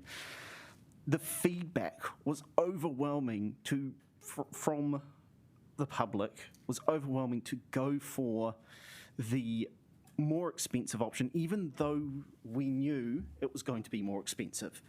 It's not that it was pushed on everyone, it was accepted that it was going to be more expensive. So keep that in mind when looking at the context and the cost and everything with this. People overwhelmingly pushed for or chose for this larger makeover. Next thing to sort of remember is we all want this stuff to be perfect. We would love all these options to be perfect, that no one would be, unduly impacted, but please don't let perfect be the enemy of better. Is this design perfect? No. There are lots of little bits, lots of moderate bits that I would love to change or tweak and stuff, but is it better than the status quo? And the answer in my mind for that is yes, it is so much better than the status quo. If we if we say no to this and we delay it even further, it's going to delay it for many more years. It's going to cost millions of dollars more, which is sort of also odd given we have so many people saying things cost too much and take too long already. It's like, okay, which is it? Do we stop and take even longer, or do we just go and do it and accept that it's not going to be perfect? So the next thing to sort of just quickly touch on is we have this idea of, it always comes up time and time and time again. Every single time one of these comes up, it's, if you remove parking out front of businesses, it's going to kill them. And that picture there I've looked at that picture for ages and I can't find where you can park out front of any of those stores in a shopping mall. That one's Queensgate in Porirua. But you can't park outside the front of any of them. And that's always the argument, is if you remove the parking right out front, it's going to destroy it. Here's Cuba Mall. You can't park out front. There are parks nearby, just like you would have in a mall, but there are no parks out front of every store. The argument is that Cuba Mall would be a complete deserted area, yet it's not. Here we've got just in Johnsonville, where the Countdown is, and the warehouse was closed and that was empty for years, and yet there's an entire huge car park. That entire area, has heaps of parking, and yet the stores, storefronts were empty. And you have this also on Kent Terrace, and it's like you can see there's parking right up front where there's the Holy Bagels and the Habitual Fix, and that's been closed for so long, and those stores been empty. Yet there's parking right there. we keep hearing that the parking has to be right out front, and yet example after example after example shows it just doesn't have to be. Another one here, unfortunately the text is a bit too small to read, but this was from when the Hutt cycleway improvements were put in, and there was business that submitted, and this one was actually quite reasonable because they had a reasonable argument. So this was 2016. They're saying, if you remove all the parking out front, it's going to be really bad for the business. It's still open 7+ years later. Carter's is still there. It's still the parking out front was removed. It's still good. So to quickly finish up, change for the right reasons. It's still good, even if it's going to be uncomfortable.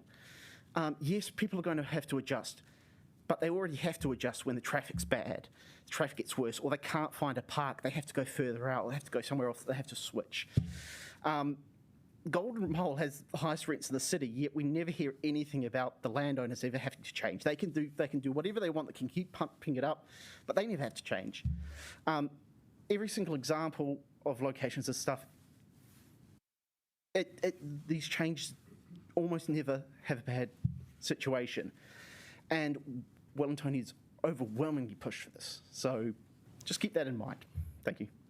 Thank you, James. You've actually just made time to the second, which means we don't have any time for questions, but I appreciate your time. Thank you. I now welcome Mike Meller to speak.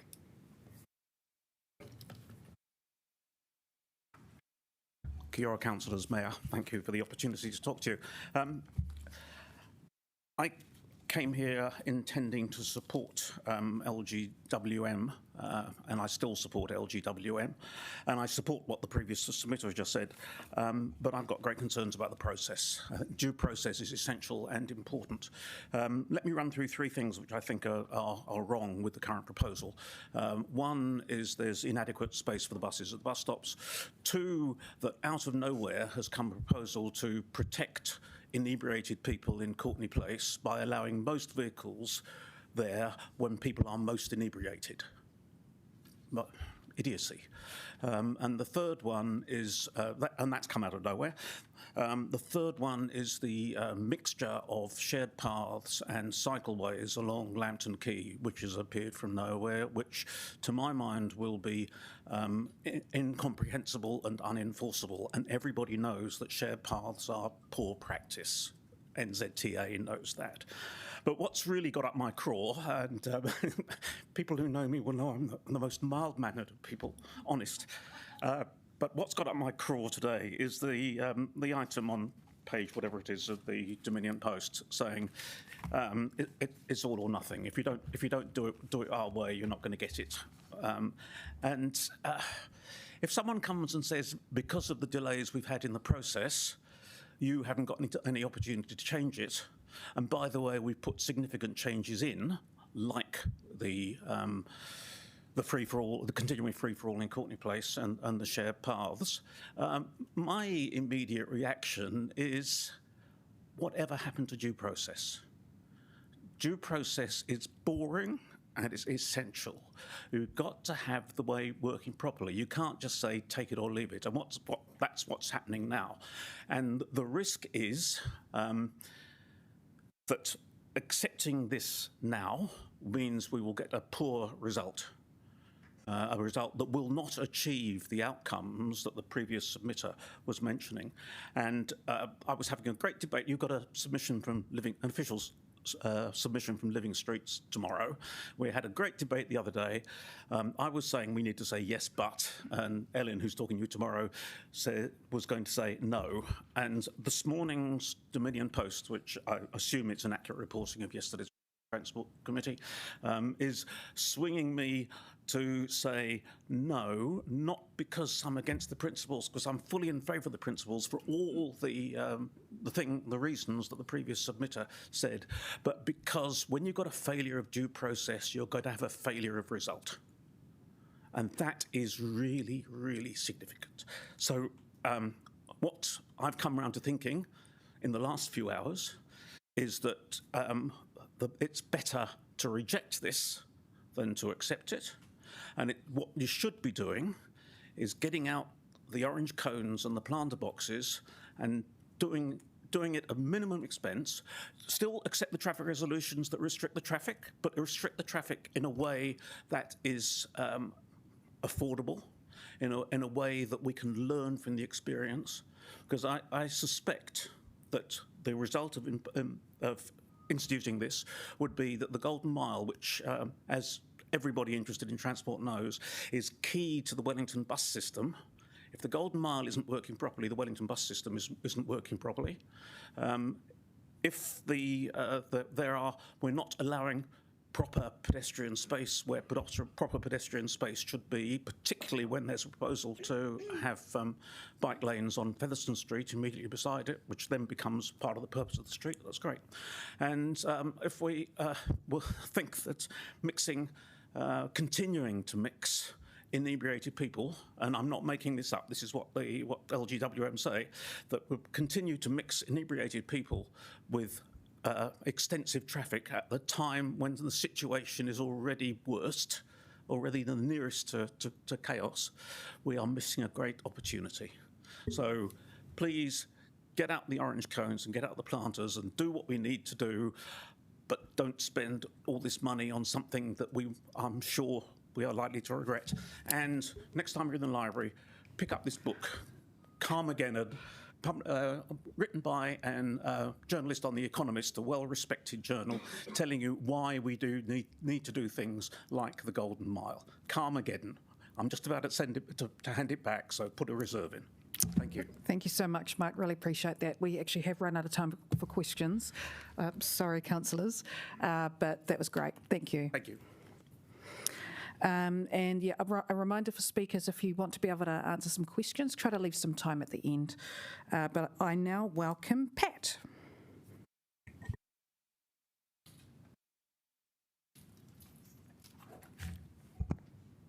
Can everyone hear me okay? Sweet. Well, good morning, everyone. It was going to be afternoon, but it's still morning. Thank you for giving me the opportunity to speak, and I'm going to get straight to the point.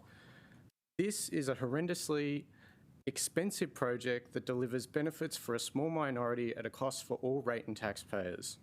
A small group of cyclists will get their luxurious bike lanes, footpaths will be widened for no apparent reason, which will provide lovely antisocial spaces for people to congregate around at night time. Traffic will no longer flow through the city as cars will be forcibly removed from roads to make room for dedicated bus lanes or light rail, which by some miracle will now be running on time. Quite an achievement considering the current track record for public transportation in and around Wellington. I don't think I can really remember a week in the past month where I haven't had a conversation with someone and heard them complain about a cancelled, late or slow public transportation service in Wellington. I find it ironic that this project is called Let's Get Wellington Moving, as it sounds like it's going to make it far more difficult for people to get in, around and out of Wellington rather than easier. It aims to achieve this by lowering speed limits, making roads less drivable, and somehow forcing Wellingtonians onto push bikes and e-scooters. Obviously, this plan has also taken into account the amount of ridiculously steep hills in Wellington and the frigid winter weather. The project isn't going to get Wellington moving, it's going to turn it into an even more of a transportation nightmare. What does Wellington actually need? We need more reliable, consistent, cheap and safe public transportation. We don't need less vehicles driving through the city, we need better traffic flow in and out of the city for cars, trucks, motorcycles and scooters. We need more car parks and more motorcycle and scooter parks. We need more accountability in the way the projects are funded and handled. They need to be implemented on time, within or under budget. We need safer streets and proper enforcement of the law for thefts and antisocial behaviour. We need practical solutions to help make all forms of transportation faster, more reliable, efficient. This includes all types of personal commercial vehicles, cars are not going away, neither are motorcycles, scooters or trucks. What we don't need wasteful and expensive projects that do very little to move people in and out of the city. We don't need wider footpaths, we don't need lower speed limits that make travel times even longer. We don't need more projects run by an army of costly contractors with no accountability. We don't need more projects that only cater for limited transportation options dictated to us by governments and councils. The Let's Get Wellington Moving project is nothing more than a pointless beautification scheme with a $7.4 billion price tag, and further highlights that the current leadership within this council is unable to deliver a project on time or within budget. Furthermore, it doesn't even take into account what the majority of the community needs, and instead dictates to them what they will get. The money for projects like this doesn't grow on trees or conjure up out of some magical money pit. It's paid for by ratepayers and taxpayers, by working people, by business owners and landlords and renters alike, all of whom are already struggling to make ends meet with inflationary pressures and the cost of living, and they will now be saddled with a complete dud of a project and the bill going along with it. Thank you, Pat. We have a question from Councillor Randall. Yes, so thanks for that. In terms of what we need to do, I mean, if we do get in terms of this proposal, we could get a reliable bus service. Is getting a reliable bus service needed before we do any changes, or do you think that this proposal is just not going to work? We already need a reliable bus service now, and we don't even have one. So until that's delivered, how can anyone have any faith that the rest of the project's going to work? I mean, there was that article in the paper and all the upset people a little while ago about the train system that wasn't running because the train wasn't able to be put on the rail because the line-checking train wasn't running before that. So I don't see how anyone can have faith in anyone's ability to do anything at this point. Yeah. So do you? And so you think, so is it, am I interpreting it right that say that we really shouldn't do this until we've got a bus service running? We shouldn't even consider this? I think you need to sort out the current public transportation system first, then take some time to think about this, maybe more ideas that include more forms of transportation instead of narrowing it into one form of transportation, whether it's light rail or bus. There's still going to be people driving cars, still people riding motorcycles and scooters, still trucks coming in the other city. Okay, thank you. Short question, Councillor Brown. Are you concerned about the fact that the Golden Mile initiative doesn't actually seem to improve the public transport flow at all? I think the current transportation flowing through the Golden Mile isn't an issue. I don't see buses getting stopped on the Golden Mile or delayed. I don't think that's the problem. So I don't see how this proposition is going to fix any of that. Thank you for your time, Pat, and appreciate your feedback. I now welcome Neil to come and speak.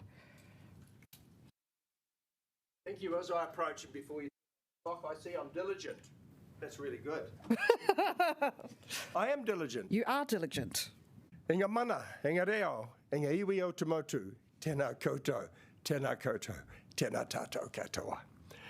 No time for the waiata. I would have brought my ukulele. I was taught by the Wellington Ukulele Orchestra, which included an ex-student of mine from Onslow College, Dan Yeebsley. When I last saw him, he said, "Who let you in?" It was to the lessons, and I feel that way today. Who did let me in? Thank you. I'm Neil Pitchers. I came to Wellington from Alexandra in 1980 to become the Deputy Principal of Wellington High School under Professor Whatawiniata and Tura Royal. Our kaupapa was to create bilingual and multilingual education in this city in 1980. How cool. In 1987, I was principal of Onslow College until 1993. Got a hug the other day from Taika Waititi. That's something I had to boast about, okay?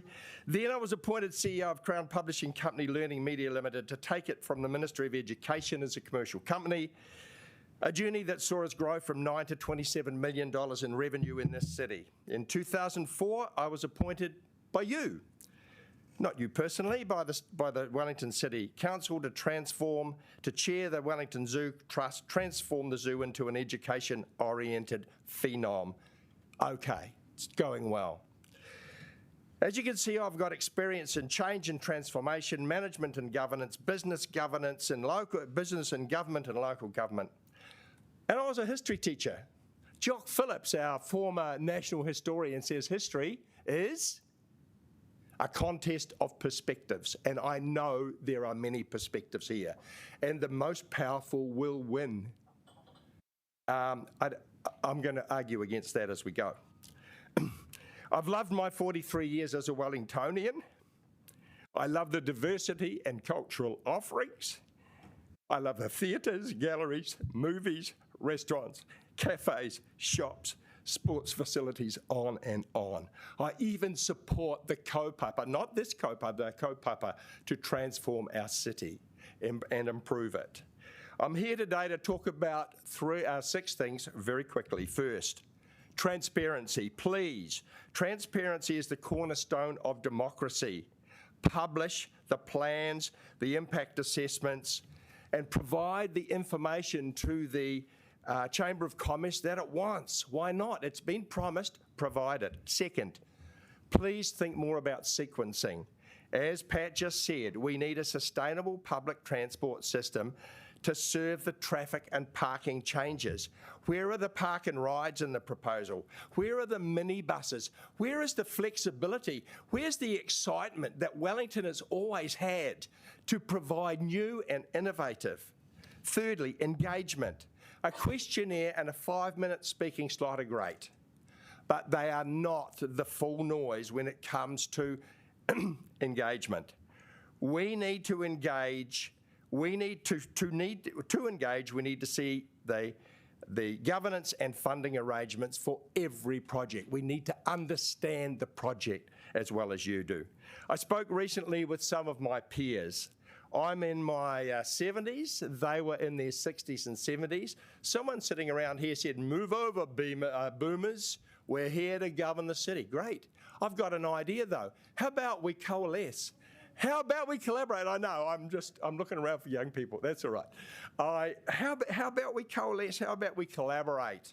Because the boomers are 25% of the population, or boomers and up. We are relatively affluent.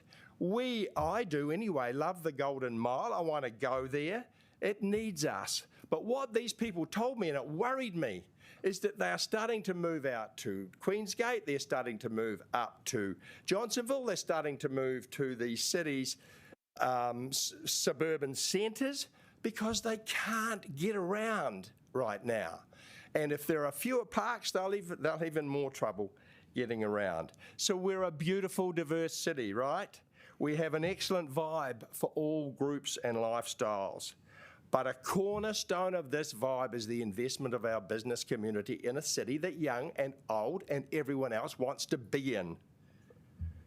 I understand why you're doing this, but please make sure that the process is adequate for our citizens. And Mayor Whānau, good luck at bringing a consensus to this group, because that would be fantastic. Well, I'll try my best, but I really appreciate your passion. It was greatly appreciated, and you've clearly articulated what we need to go away and think about, so thank you for that. And I had a glance from one of my former colleagues here to cheer me on. Awesome. Thank you. Thank you. I now welcome Julia to speak. Kia ora koutou. My name's Julia Burgess. I'm the owner-operator of Driving Miss Daisy in Wellington City, Wellington East. I've got a handout here just to complement my submission, which was done in quite a hurry. I'm here specifically in my role with Driving Miss Daisy, so not to speak to the overall pros and cons, but just to speak to some of the specific impacts on our clients, which represent quite a vulnerable portion of our community. Driving Miss Daisy is a companion driving service, so we offer as much assistance as needed to our clients. Our clients include primarily older people, people with physical and intellectual disability, and people receiving support from ACC to recover from injury. So the people that can't drive and they can't use buses, our service, basically just want to give you an example, we will deliver people to treatment providers and that sort of thing throughout the Golden Mile. As an example, we might take someone to Pacific Radiology in Lambton Quay. With us, we will help our client. We'll come along, park as close as we can, whether that's in a park or on a loading zone, which we're allowed to use. We'll get them out. They may use a walker, a wheelchair. They may have other mobility aids, be vision or hearing impaired. They may suffer from anxiety, or they're using crutches, they're injured. We take them into the Pacific Radiology. So we'd go in, take them up in the lift, we'd make sure they're there at the right time, right place, speak to the staff, say, could you please give us a call when Mrs. Jones is ready to be picked up. Get Mrs. Jones settled comfortably in the waiting room, say, wait there and we'll be back for you. So it's getting them in and then the reverse on the return. So our issue really is that these people aren't people that on a whim are thinking, I can't be bothered taking a bus in, or there are people that actually can't, they haven't got an option. So they are mostly total mobility holders, card holders too. So I think most of you would be aware of the total mobility scheme and how that operates in Wellington. So as such, the total mobility scheme's aimed at allowing people that are unable to use public transport to still access their community in a safe and dignified way. So really our getting them as near as possible, it's to reduce the stress on them, the fatigue, the additional risk of injury, the anxiety, all those impacts. They really haven't got a choice. So I'm not talking about the whole scheme, really I'm just saying as a service, we would like to be able to have the ability to still come into the city in the Golden Mile, bring our clients in, provide whatever assistance they need, get out of there, come back, do the same, get them out. Whether that's the proposed authority system wouldn't work for us because we've got too many people on a daily basis. We are a pre-booked service, so we know when people are coming in, but we aren't able to give days' notice and do it on an individual basis. So really, I don't know if something can be considered in the scheme that you have a permit, a little sticker on services like our own that are able to access, come into the loading zones, help our people, and then move out again. That's basically what I'm after. The people that we help are already, some of the more, as I said, more vulnerable, more disadvantaged in our community. And the whole ethos, I guess, behind Let's Get Wellington Moving, or part of it, is to be more livability, more accessibility. And these people that are already disadvantaged in terms of their special needs or disabilities, I feel would be further disadvantaged if we've got to, instead of pull up to a curb and be able to assist them, if we've got to go into one of the side streets, assist them over an extended footpath, a cycleway and bus lanes, and get them into a service that's to their detriment and not good for their well-being or health. And it's against the principles of the total mobility scheme, which does give people that ongoing access to the services and the activities that they should be able to enjoy in their city. So, yeah, fairly simply, that's all I want you to consider, is that there are some services and some people that will just need that access. We have questions from Councillor Randall and a couple of others. Yes, thank you very much. So you're asking for access. First of all, do you need access during peak times? Because I think the authorised service only is off-peak. So is that an element of what you need to do? We need access through at all times, basically. So we will be bringing clients in here from 7:30 in the morning through till 6 in the evening.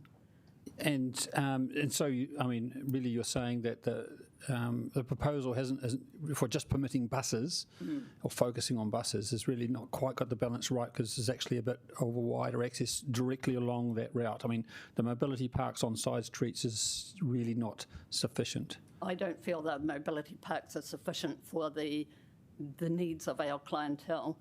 And I think one of the key things is they're not choosing not to use a bus. They cannot use a bus. And the total mobility scheme provides for them in that respect. And so the accessibility that's expected as part of that scheme should really give them the same access as the bus does. That the alternative is our service. So they really need to be able to get as close as possible. And they do. It's along, and I'm not just speaking on Lambton Quay, because it's the same in Courtney Place and Lower Cuba Street, we've got programs. We take people to day programs with, there's the doctors, the physios, the GP services, the dentists, the optometrists, spread right along. They drive us nuts with the access, actually. It's hard to get in at the moment. Just might make it a lot easier for us. But as long as primarily it's not for us, it's with their health and well-being in mind. That's what we're there for. And the other thing is that if we're not there, if we're not able to get that close, that's going to be a considerable time component that they're getting from a side street into those services. So they're disadvantaged already in not being able to use public transport. They get subsidised by the Total Mobility Scheme, but in fact the Total Mobility Scheme will only cover the transport aspect of it, so they'll be then hit with further financial burden because they'll have to pay for an extended time for that assistance to get from a side street, if in fact they even can get there. Our oldest client is 100. She's great and she still uses a walker, but she can walk, from here to the end of the table without, having to sit down. So it's just with those people in mind. Yeah. Look, thank you very much. You make a very important point. I appreciate it. Thank you. Councillor Chung. Thanks very much, Julia. I really appreciate this. I have a question. When you go to pick, or both ways actually, when you're dropping off patients and also picking them up, when you pick them up, can you actually park in a disabled park and then go to where they are, or do you tell them to come to wherever your park, where the disabled park is, for them to come and meet you there, or how can you meet them? After they've been to an appointment? Yes, that's right. We can. We pay for mobility permits and all our vehicles have them, but what I'm saying is a mobility park in a side street, they're not able to get there themselves, so our drivers would have to go there, go to get them and still take that time getting back, which is a hardship probably on the client themselves. Oh, yes, so okay. we differ from a taxi in that we're a pre-booked service and that we are a door-to-door service, so we help people from their home with whatever mobility aids, bags, whatever they've got, right through the journey to their appointment, back into their home. Well, that's great. That's what I wanted to know. Thank you very much. Thank you. And final question from Councillor Pannett. Thank you for the important work you do. I'm very sympathetic. I support an elderly parent, so I really, and I don't drive, so I really, really understand this. I'm just wondering if you accept that we are trying to get people who are able to get onto bikes and buses, so then there's more room for people who do need cars. Is that sort of, do you understand the policy intent around that? And do you have any view on that, if that's helpful to you? I think, as I say in my handout, we're not against necessarily the whole aims of it, and yes, to get people out of cars, but these are people that can't use bikes, they can't necessarily walk very far, they can't use a bus. So I think perhaps what you're saying, if we get more people out of vehicles, it might help these ones, but not if they're going to have to add on another 10 minutes each side of their appointment to struggle from sort of a side street into the other side of the quay, or Lower Cuba or Courtenay or Willis or anywhere up to a physio. That's actually just going to be detrimental to them. Yeah. Thank you, Julia, and I appreciate your mahi. Thank you. Kia ora. Thank you. I now invite Chris van der Kolk to the podium. Hi there. Firstly, thank you everyone for inviting me as a member of the public to be here. It's nice to be part of the democratic process.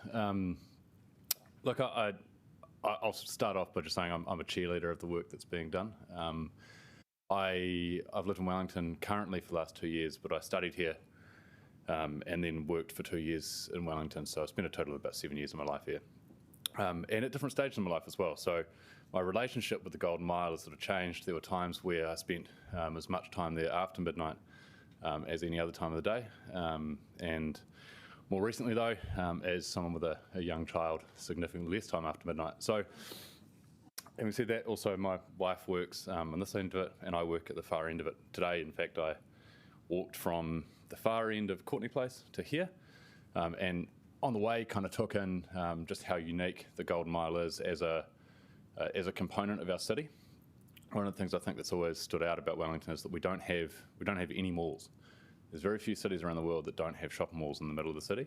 So we do rely very, very heavily on our public spaces to create good commerce, to create good experiences, environments for visitors, and for people who choose to spend time in town, that's where they need to interact with the city.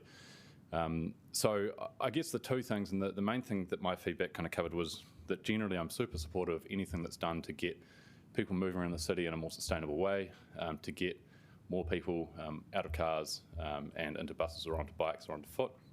But I think the one thing I would ask that is kind of considered as part of this work, and I think it is captured, is that it's more than just transport. I think it's really important the Golden Mile isn't just a thoroughfare from one end to the other.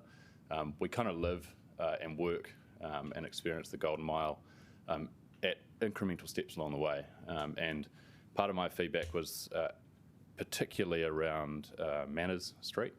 I was living in Wellington when Manners Street did go through its last major change, and I do remember a lot of the kind of the outrage around what that change would mean. And I think one of the sad realities is that a lot of the concerns that were raised at that time have really played out in a way that kind of I think a lot of the fears expected.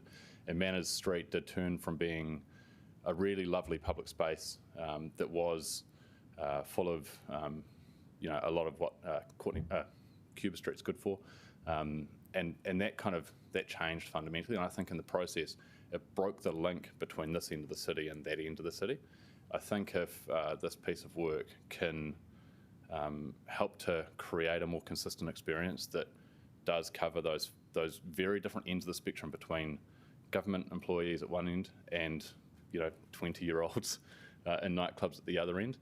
If you can find that balance while also enabling mobility, I think that's a win. But I think it's important that we think about it as more than just a transport centre and as much a living, breathing part of how we engage with what is a pretty epic city. And so, that's kind of that's the guts of my feedback. I applaud the work and the effort that's going into it. I know you guys don't always get a positive rap, but it's nice to know that there's a team of people who are passionately working on it. So. Thank you. That's really wonderful. We've got time only for a couple of questions, sorry, but I'll start with Councillor Brown. Sure. Great submission. I totally agree with you. I have got an observation, though, and that is that Manners Street. Oh, yeah, sorry, Councillor. Question. We've heard Rex Nichols sort of say, Manners Street is a disaster and whatnot, but I guess the question I've got is, how do you see the ethos of what we've got down here coming to resemble perhaps more of what we already have in Cuba Street, Cuba Mall, which seems to me to be the perfect kind of mixture of pedestrian and traffic, if you like. So what's the secret of making this as vibrant as the Cuba Street area? I think I'll try not to be too philosophical about it, but I think it's about connection and connection between the environment that individuals engage with, but also connection between individuals and the other individuals around them.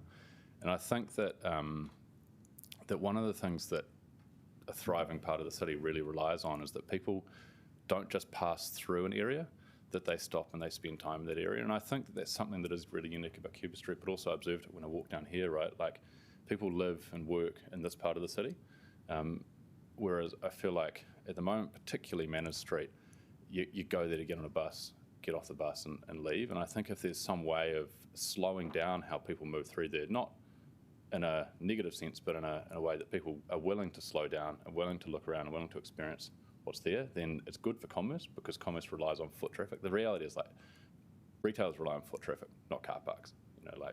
I believe that. And so if you're able to create an environment where people spend time, where they feel safe, they feel comfortable, they don't feel like they're going to get run over or mugged, for lack of a better way of putting it, then I do think you encourage people to actually engage in the environment, the space that they're in. And I think that's what's great about Cuba Street, And as an example, actually. Sorry, I'll need to ask you to wrap up. It's just so good what you're saying, but... I'll give you one more, though. One more. Because a practical example of this, right? You look at the top of, I can't remember the street, Trafalgar Street in Nelson. I have a vested interest. My mother-in-law is a traffic planner in Nelson. But that was closed off to traffic and turned into just closed off shopping, dining, outdoor seating, etc., etc. And it's so much more vibrant because people engage with each other and they engage with their environment. And I think it's a bold step to do it, but if you do, it pays off because people then congregate, you know. So that's wonderful. Awesome. Thank you. Yes. I now welcome Graham and Manjit to the stand.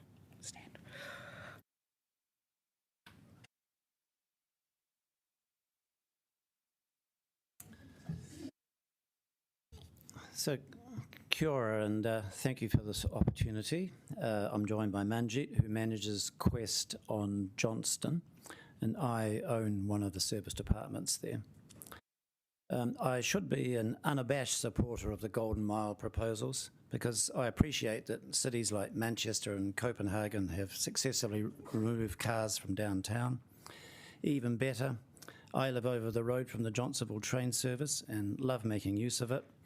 I regard it as a minor sin to drive somewhere when you could walk, and I enjoy hiking up Mount Koko most mornings. Sadly, my lifestyle preferences are not universally shared. Starting with my wife, who is a dedicated shopper but can't ride a bike, a large proportion of my peers associate shopping in town with being dropped off or parking there. So I often have to bow to their superior wisdom, especially in the rain.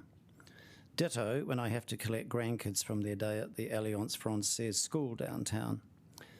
In the real world, I think access to car parks is still a critical part of daily life and parenting. And as Manjit can elaborate, restricting vehicle access can add to business costs too.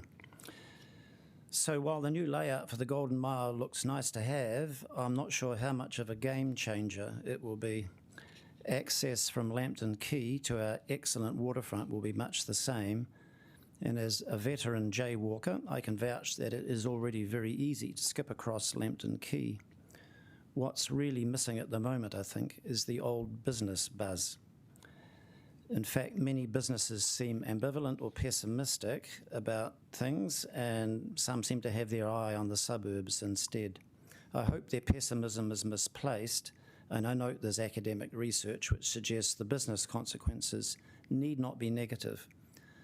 But the caveat that comes with it is not to remove more vehicles than you can replace with bicycles and pedestrians. And peaceful downtown areas seem to work best when there's a good arterial system to cope with diverted traffic flow, when you can easily drop someone and go around the block, as well as it having adjacent car parking, and of course good public transport. Public transport, I believe, is great for meeting climate change goals, but I believe there has been some flawed logic here around bicycles. In the longer term, we can expect electric vehicles, not bikes, to replace internal combustion models. Massive capital investment in cycle lanes does not seem to reflect our hilly nature and variable weather, let alone the small number of users. And while I'm a sucker for a good light rail system, I have to concede that a system of trackless trams on the Perth trial model could be much more cost effective. So with time short, but acknowledging our importance as a cultural capital, may I conclude with a 4-line verse. This is a trendy city that promotes the arts. So you don't want to hear from a bunch of old farts. But as well as being windy, Wellington's also quite hilly, which makes some of the bike lanes seem rather silly. So I now defer to Manjit to speak from the Johnston Street team. Thank you. And Manjit, you have about a minute. Great. Thank you for having us. Graham Waters owns just one of the 74 apartments in Quest on Johnston. The uncertainty around the proposed plans and removing car parks and private vehicles from Lambton Quay will only cause businesses to close or abandon the area. Our previous neighbour, David Jones, exited the Golden Mile primarily due to reduced foot traffic, as it was hard enough already to find a park in the city. Our business, Quest on Johnston, has made considerable investment on the premise that accommodation hospitality providers such as ours will have access to on-street car parking to enhance our guest experience and increase vibrancy in the city. The business is set to lose with casual hotel bookings where families travel in their own vehicles but will not be able to access car parking or compete with extremely limited options. While delivery options for vehicles would be able to get access at certain times of the day, shutting off the side streets would just cause more headaches for the businesses with limited delivery options. Most of our suppliers have already indicated that they will be increasing costs as they will need 2 people and deliveries will not be able to be made in timely manners because of the times that they will be made, our most important one being linen.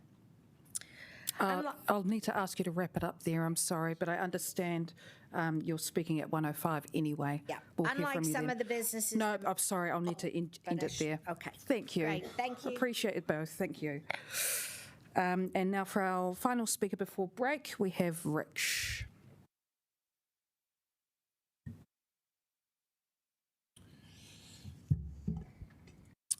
Right, thank you for letting me speak. Really just here to ask 2 things. Firstly, that you don't put 2-way traffic lanes right through the middle of the pedestrian areas on Lambton Quay and Courtney Place, which is currently basically shown on the plans. Seems entirely against the idea that these areas are the place for people to wander around, enjoy socialising, shopping, heart of the city. And if you think that that's not what's on the plans, it's probably because it's just shown as bike and scooter lane. So someone on a modern e-bike or modern e-scooter can easily have the same kinetic energy, the same impact hit, if you will, as a teenager on a 50cc motor scooter. And a cargo bike is the length of a Harley Davidson. So they are traffic. So if you don't like the idea of people zooming around on 50cc scooters and motorbikes through those areas, and I don't think you should want that, then we really need to talk about whether it's suitable, what the impact is going to be on how people use, enjoy, experience those spaces. So we know there's been a huge growth in e-bikes and e-bikes and e-scooters. The council is encouraging and facilitating that. They are fantastic in many ways. But we need to seriously consider how having that flow through there is going to impact on the people using that space. The issues that arise aren't going to be some small number of people, acting inconsiderately or just the bad apples. It is literally the design that is being implemented. That traffic is being directed through those spaces. There's a constant crisscrossing of riders and people on foot. And the goal is to grow those numbers. We want more people, we want more riders. So I just want to make that the first point. The second is that the kind of flip side, sadly, is that in terms of the people who want to ride in a modern context, some form of small electric transport, there is almost nothing in this proposal to facilitate that. The speed, the effectiveness for getting around is just unmatched. And apart from a few paint markings on Willis Street, the entirety of the Golden Mile, as far as I can tell, does nothing to facilitate this form of transport. So you've been elected by the people of Wellington, Wellington, Te Whangarui Atara. We're meant to be the creative capital, the cool capital, the forward-looking capital, the environmental people. I just don't think this supports what we want to be. And I don't think you should settle for what's being offered at this point in time. That's all I want to say. Thank you. Any questions from councillors? You're good to go, but really appreciate your time. Thank you. Yeah. We have been arguing about transport for decades, and it's actually getting a bit tiring. Do you think we just need to come to a resolution? I think it's complicated.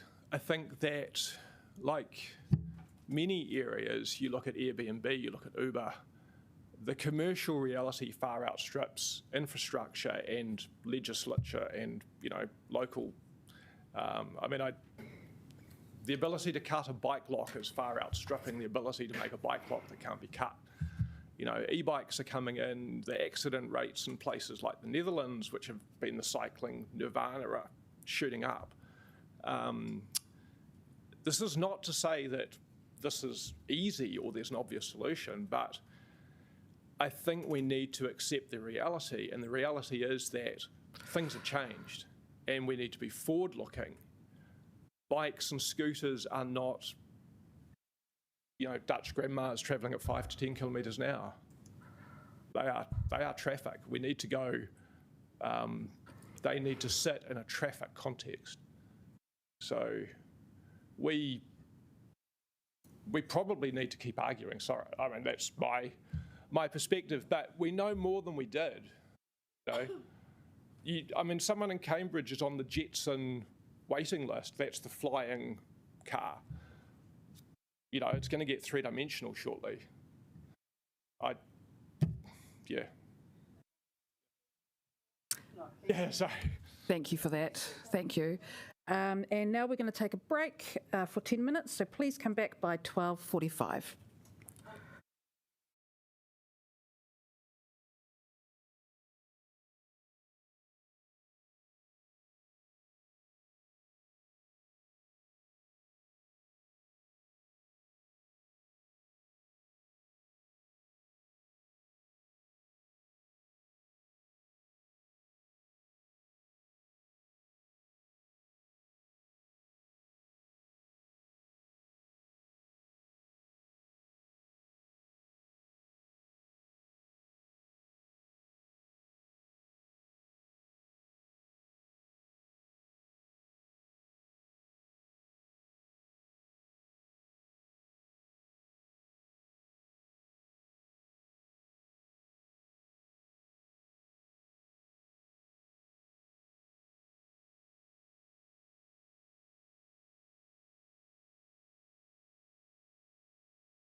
And councillors, I am Amy Hines from Retail NZ. Thank you for taking the time to hear our submission about the proposed changes for Central Wellington from Let's Get Wellington Moving. I will assume our written submission is taken a read, and I'll try to ensure there's some time for questions, but as you're sure I'm aware, there's a bit to cover here. Firstly, for some context with you about Retail NZ and our representation in Wellington, we're the peak body for retailers in New Zealand. Our membership covers all types of stores, e-commerce, size and scale of retailers. In Wellington, we have worked with over 200 SME retailers and then a significant number of large retailers who in some cases have multiple storefronts in the city. We've consistently consulted for views on these projects. With that in mind, I would like to ensure that councillors do not take our submission as a single view, instead as a significant collective view of the Wellington retail sector. We note that Let's Get Wellington Moving will likely have counted our submission as a single viewpoint. Additionally to this, I want to note that many retailers did not receive an opportunity to appear in front of you today or over the next few days, given the fact that they made the choice to submit directly to Let's Get Wellington Moving instead of completing a survey. This raises significant issues about the equitable access to the consultation process, and I would like you to keep this in mind as I am sure businesses reach out to you outside this process to have their say. Over many years, we have proactively and consistently and constructively engaged with Let's Get Wellington Moving and with the views of the retail sector. I want to make it clear from the outset, our focus is on ensuring a thriving retail environment in Wellington for retailers. However, retailers affirm that these processes and proposals will seriously threaten or force the closure of their businesses. Larger businesses and chain stores will be seriously impacted, although they could be cushioned from the immediate impact as they have larger business structures and spread across the country. But this does not mean they are not significantly concerned. As decision makers, you must be aware that implementing these proposals will result in retailers leaving the Golden Mile and surrounding Wellington CBD. The reason for this is very common, and that is the fact that all the proposals from Let's Get Wellington Moving to date have a lack of robust data, no economic analysis, and little understanding of how it will impact on the city, its people, and the business community. Our top concerns are the current focus should be on connecting Wellington as a whole, not irrelevant parts of the city that will not make changes. The mode of transport of 12 additional buses will not make a significant change to the city. The focus needs to be on the big projects that will unlock congestion first, instead of piecemeal projects that will have significant impact on Wellington's businesses. The 117 to possibly 140 million plus proposed for the Golden Mile should be reinvested into increasing the resilience of our existing public transport and infrastructure. The council needs to consider there are must-haves and nice-to-haves. Given the 49% cost now on the Wellington City Council for the Golden Mile, there is a big question of how this will be funded. No crime prevention through environmental design, putting the safety of retailers and the public at risk. This is incredibly important due to the endemic nature of retail crime in New Zealand and the most recent cases of smash and grab and ram raid incidents in locations with eerily similar design to what is proposed along the Golden Mile. 15% of all reported retail crime in New Zealand is happening in Wellington. This is also significantly underreported. The safety of a person versus a scooter is not crime prevention through environmental design, and that is the reporting that has been done to date in these areas. Is this the right design to encourage customers to shop in the CBD? We have significant concerns that the best design to enable interaction with the majority of retail businesses has not been considered, and the city is potentially not getting the best design to enable a thriving retail environment. Having transport planners propose a plan that simply moves people past the city with limited access to interact does not get people into the city. Instead, they sit on buses going past stores. Still no modelling on commerce, courier and e-commerce business impacts. There continues to be no modelling from Let's Get Wellington Moving in their documentation on this impact this project will have on delivery timeframes in the capital city. This must be undertaken as a priority to understand the impacts of businesses in the wider community. Impact of construction will be significant. Compensation for business loss and earnings must be a priority and factored in immediately. We would like to know if compensation for businesses has been budgeted for if this project progresses. I would like to point out a key concern, and that is about a much talked about report in this project, the Retail Impact Report. Take this report with a grain of salt, as it any views the benefits of retailers. That's because the report itself states that the quantifying impacts is further challenged by the difficulty in isolating variables, leakage effects, and the long-term nature of the impacts being measured, which often goes beyond the evaluation period. Furthermore, the report has significant limitations and has not quantified any economic impacts on retailers, instead obtained quantitative data. Despite being urged to undertake a full economic impact report that includes the business sectors, Let's Get Wellington Moving has chosen not to. Additionally, case studies used are not comparable in cities and designs or processes or the populations within those cities. Our snapshot survey of Wellington's retail, hospitality and close contact businesses has told us that if Let's Get Wellington Moving continues to progress with these projects, we will see significant impacts on the city. Businesses across the city continue to tell us that 28% of them will close their doors. A further 25% will relocate their business to an outer suburb in Wellington, for example, Porirua and Lower and Upper Hutt. 25% will undertake processes to initiate staff redundancies, and 9% will reduce operating hours. Retailers are the heart of your communities. They are the businesses New Zealanders interact with every single day. Without them, the vibrancy of towns and cities does not remain.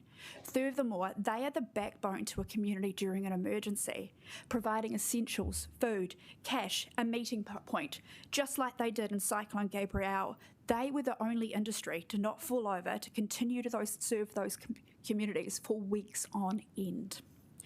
Retailers want to remain in the city and serve the community, but it is a reality that what is being proposed will speed up the amount of retailers to leave the city. This is in addition to the significant numbers who have already left. For those businesses, this is their livelihood, their passion, their income. These are real people being impacted and having to make tough decisions due to this project. Furthermore, they employ a significant number of people in Wellington. Finally, as some retailers didn't have an opportunity to prepare for you, I thought I'd share some comments from them.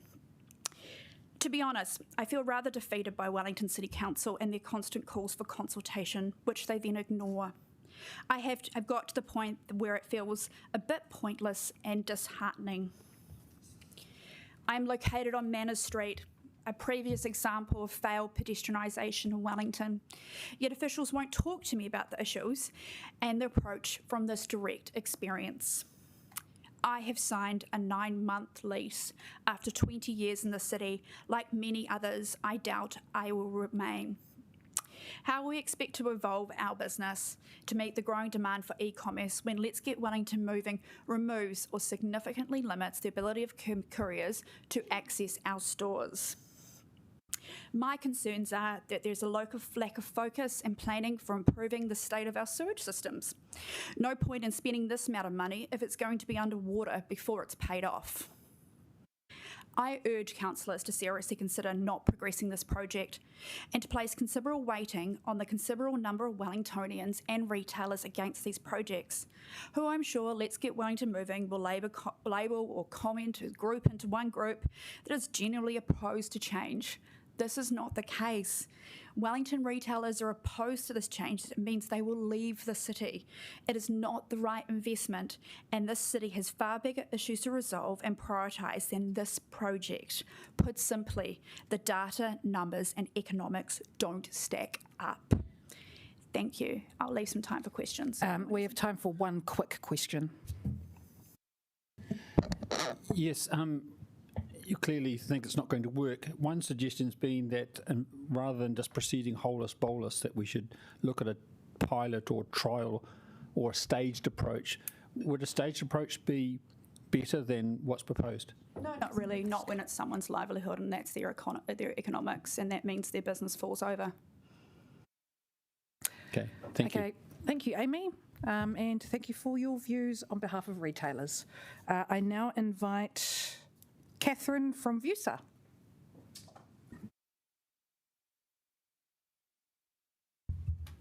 Cool. Kia ora everyone. My name is Catherine and I am a student and the Engagement Vice President for VUSA, or the Victoria University of Wellington Students Association, Te Akatora. Originally I was going to be submitting with Mika today, but unfortunately he's had something come up. But we represent the over 22,000 students at Te Heranga Waka, Victoria University of Wellington, and I'd like to say thank you for hearing our submission today. So VUSA submits in favour of the proposed traffic resolutions. We are largely supportive of the changes Let's Get Wellington Moving seeks to make to the Golden Mile and believe that they will be beneficial to students. There are a few key points about these changes that VUSA would like to raise. Excuse me, Councillor. Are you? Yeah. It's like disorder. Yeah, you're just going to leave. Oh, all good. Unclear. No worries, no worries. I'll just go back. Yeah, there are a few key points about these changes that VUSA would like to raise for consideration. Firstly, a big concern for students is safety at night. Students are often out participating in Wellington's nightlife or working hospitality and service jobs where they are out late in the evenings. Safety getting home is a primary concern for students at night. VUSA strongly submits in support of Let's Get Wellington Moving, working with the Pōneke Promise on the design of the Golden Mile. It is good to see LGWM is working with experts on safety and design and crime prevention through environmental design to create the Golden Mile in accordance with best practice, but it would be good to see more specific details. We want to know what advice has Let's Get Wellington Moving received from experts and what does best practice actually mean. Students getting home safely is of paramount concern, and VUSA is keen to see more detailed answers to these questions. Secondly, students are immensely concerned about the impacts of climate change. Climate change permeates student thought, influencing future decisions and mental health. VUSA is excited to see Let's Get Wellington Moving making steps towards a more climate-friendly future for Wellington. VUSA strongly submits in favour of urgent action on climate change, and prioritising public transport is a key tenet of that. Transport is one of New Zealand's largest sources of emissions, making up 39% of greenhouse gas emissions in New Zealand. In 2019, transport constituted 37% of household consumption-based emissions, larger than any source. Transport emissions have doubled since 1990 and continue to be among New Zealand's fastest growing source of emissions. Private vehicles, which dominate New Zealand's transport mix at nearly 90% of travel, in the 2019 to 2022 period, release far more emissions per user than public transport. An urgent switch to public transport is needed to respond to climate change, and VUSA strongly submits in favour of taking steps in that direction. In terms of adapting to climate change, VUSA implores Let's Get Wellington Moving to consider the recent floods in Auckland, Tamaki Makaurau, and embed climate resilience into the revitalisation of the Golden Mile. Ensuring the Golden Mile, and as a result the CBD, is able to absorb water in the event of a flood as opposed to turning into a deadly river is paramount to climate resilience and safety. Thirdly, students are big users of public transport and will benefit from its increase. Prioritisation of public transport as a mode of travel in central Wellington will help students access education, healthcare, employment, and other important services. If cars only make up 1% of the people using the street, it makes sense to prioritise the larger amount of people. Finally, students enjoy a thriving CBD and opportunities to increase the life and vibrancy of the CBD in Wellington, and this is fantastic for students alike. Many undergraduate students at Te Heranga Waka, Victoria University of Wellington, have not properly experienced a thriving CBD in Wellington because they moved to Wellington during or after COVID-19.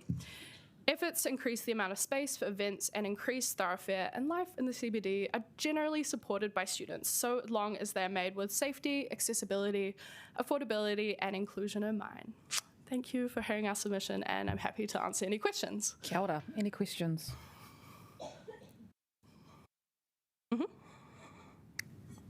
Do you get worried by removal of bus stops? The idea is to get things moving a bit more faster and smoothly, or do you prioritise the ability to access them easily?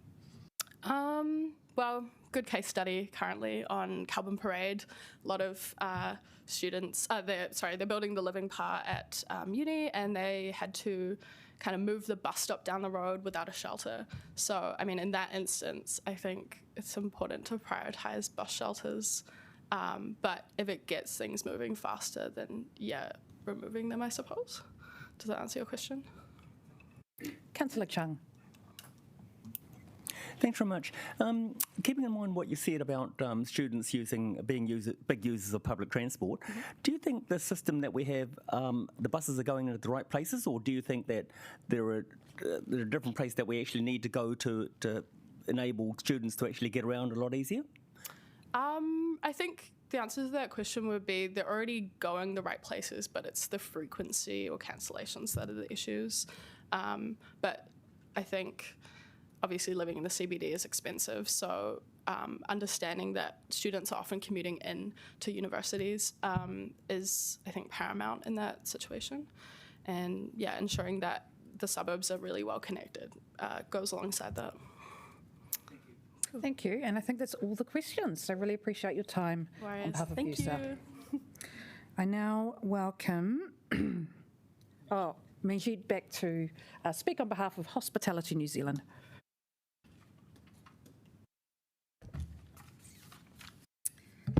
Hello again, thank you very much. This time I'll be speaking on behalf of Hospitality New Zealand as the chairman of the accommodation sector. My colleague Jeremy is not able to be here because he's in Napier. Hospitality New Zealand is a member-led not-for-profit organisation representing around 3,000 businesses, including cafes, restaurants, bars, nightclubs, commercial accommodation, country hostels and off-licences. Hospitality New Zealand understands that the Let's Get Moving plans to remove upwards to 450 to 550 car parks across the Wellington city, and we have several concerns around this proposal. Hospitality New Zealand believe that the car parks are due to be removed because Wellingtonians have asked for this. To date, we have seen no evidence from LGWM around who these people actually are, what their requests were, and why they requested it. We're also concerned that the initial proposal was released. There was absolutely no consultation with any businesses across the Golden Mile. We do understand now, though, that there's been consultation with these businesses recently, but there wasn't initially. Hospitality New Zealand also have concerns over the claims that LGWM around their intention to become a low-carbon capital. If the team of Let's Get Moving Wellington are under the impression that removing necessary parking from the city will remove carbon emissions, we would like to see some evidence and data around this. To date, we have not been provided with any actual evidence to support this claim. Hospitality New Zealand also have concerns around the claims that restricting access to the CBD by vehicle will actually improve our ability to move around the city. Again, we simply don't see any actual evidence for this. Considering we have a failing public transport system across the entire of the Wellington region, we feel that it would be a detrimental decision to remove parking and access to the city before implementing the public transport system itself.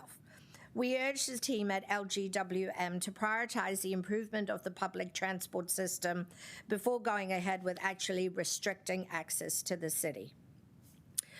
Hospitality New Zealand have major concerns around the restriction of taxis and other public transport systems across the CBD for the young patrons who frequent our entertainment precinct. At present, both New Zealand Police and team at District Health Board have concerns over the rise in alleged alcohol-related harm across the Wellington CBD. Wellington Hospitality can only see this problem increasing with the lack of public transport availability down the Golden Mile, potentially meaning that young patrons will have to walk further and longer through the CBD in order to access public transport during the early hours of the morning.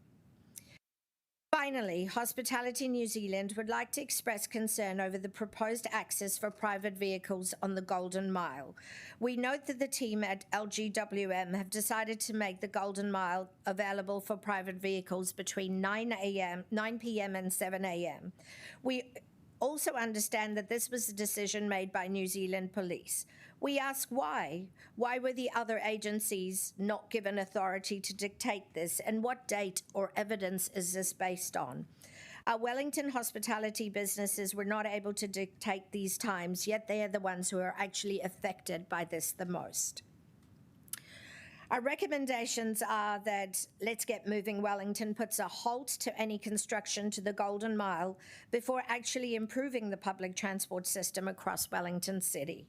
We also urge the team to actually consider the concerns that associations like ourselves and small businesses across Wellington that we are here to talk on behalf of have before proceeding with construction about the Golden Mile. Finally, we urge the team at Let's Get Moving Wellington to provide evidence, data and facts to back up their claims to any association, business or individual that has concerns over this project. I'd like to thank everyone for giving me the opportunity for input in this consultation, and we would be happy to discuss anything further. Cool. I've got time for a couple of questions. Councillor McNulty. Thanks for coming in today, Manjit. I guess, given there's been really significant investment in Auckland with pedestrianisation, car park removal and cycleways, I'm thinking Britomart, Queen Street and Karangahape Road, and Heart of the City, who are Auckland businesses, advocacy group, they're saying their CBD is bouncing back, there's the rise in the nighttime economy, dining's up 27%, there's 8 new hospitality businesses opening. Is there actually, I suppose, do you take that this kind of pedestrianisation and the changes that we're proposing might actually have scope to work, given we have an example in Auckland which seems to be booming? Most certainly. I think there is, but I think that some of the issues are that we have so many side streets around this proposed area that are going to be closing off. So it's about how much congestion are we going to get around this place. For places that have leases, we also have another issue, is that people are not wanting to have 20-year leases because we're just not able to see whether a business is going to perform or not. I think the Auckland downtown is also different geographically compared to what has been proposed here. Yeah. Councillor Pennant. Thanks for your submission. I really appreciate hearing from lots of businesses that you represent. I'm just wondering if your organisation sees that climate change is a threat to the industry specifically in terms of everything from adaptation where you're located to the ability to access food sources and so on, and is there an understanding we are trying to respond to that challenge? We certainly understand that you're responding to that challenge, but I guess at what cost? At the livelihood of businesses? I don't think that's where we're saying is that we think there needs to be more consultation and agreement and understanding what the needs are. Councillor Randall.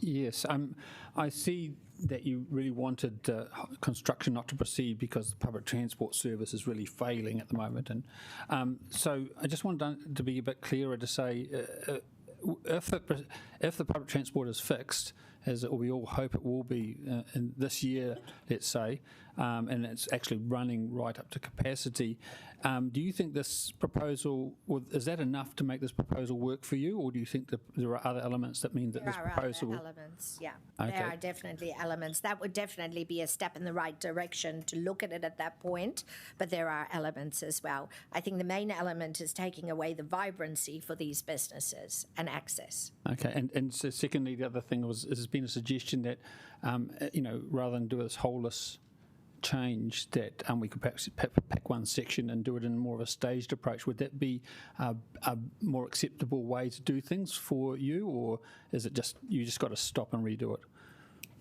I don't think that will help, Councillor. Okay. Yeah. Thank you. Thank you. Councillor Free. My question was actually the same as Councillor Randall's about the staging of this. On another issue, we have spent tens of millions of dollars on supporting this program, and there was some suggestion that there hasn't been a lot of evidence provided. Would you be interested in seeing more of the reports or, working calculations that have come from this program? We would very much welcome it, because I think it just seems like there hasn't been a lot of data or anything. We're just kind of being told that this is going to be making it better, but we haven't seen anything that we can actually see as qualitative data. Okay. Yeah. That's certainly something I'm happy to ask for. Thank you. Yeah. Thank you. Anything else? Thank you very much. Oh, no, sorry, I've got one more question. Councillor Chung. Thanks very much. We had an earlier speaker talking about the changes that Let's Get Wellington Moving would bring, and he suggested that we shouldn't be putting these things, spending millions of dollars and putting them in permanently, but trying it first by putting cones and things in. Do you think that's a good idea, or do you think that'll be even more disruptive? I think trying could be better as opposed to the staged process that you just suggested, but I think without spending all that money on the infrastructure and trying it with cones, certainly that would be more favourable. Thank you very much. Thank you so much. Cheers. I now welcome Nicola Cranfield to speak.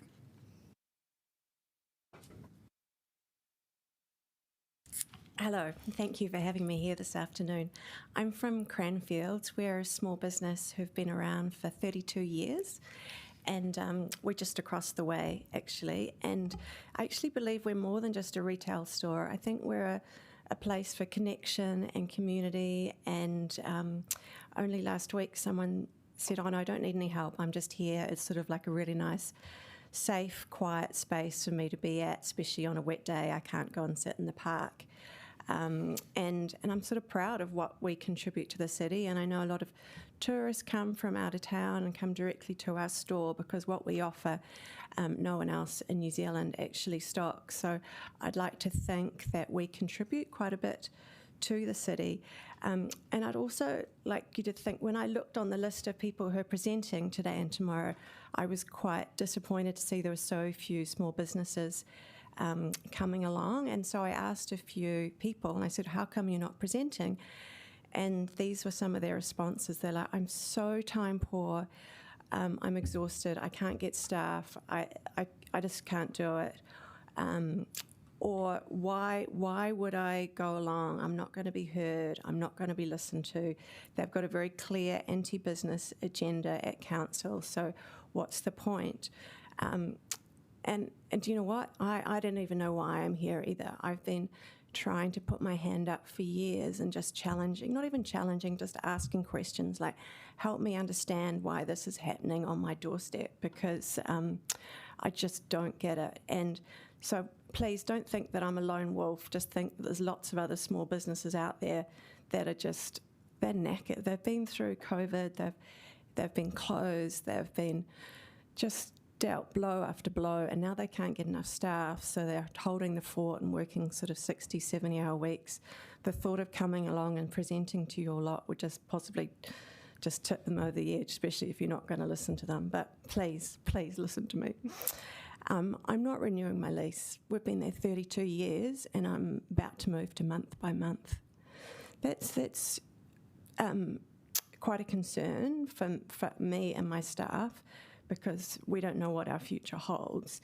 But I can't sign 3 years because my house is on the line.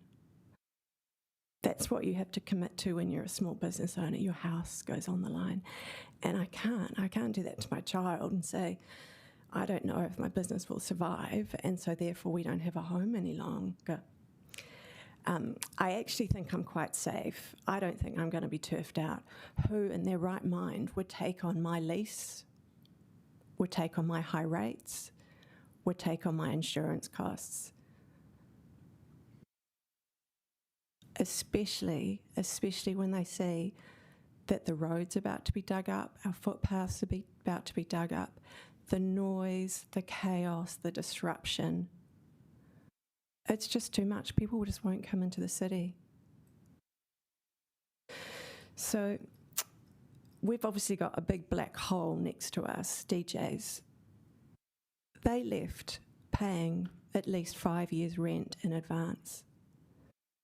That's how badly their business was doing, that they were happy to walk away with that sort of cost.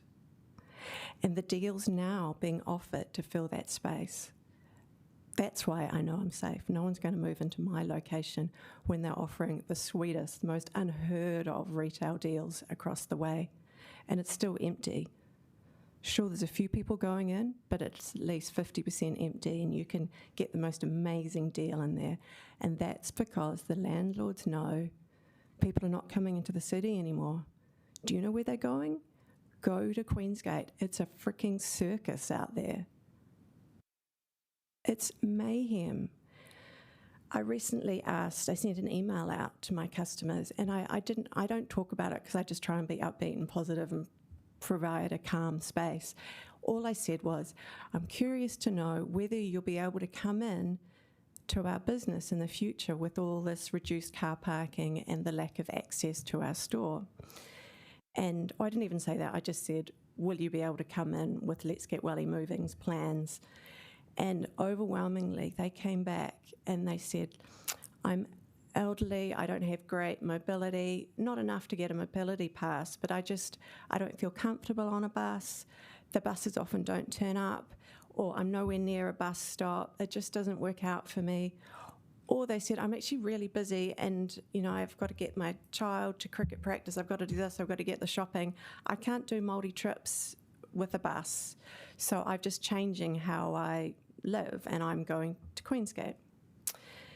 And then I replied to some of them and I said, oh, well, if the buses are running better, would that help?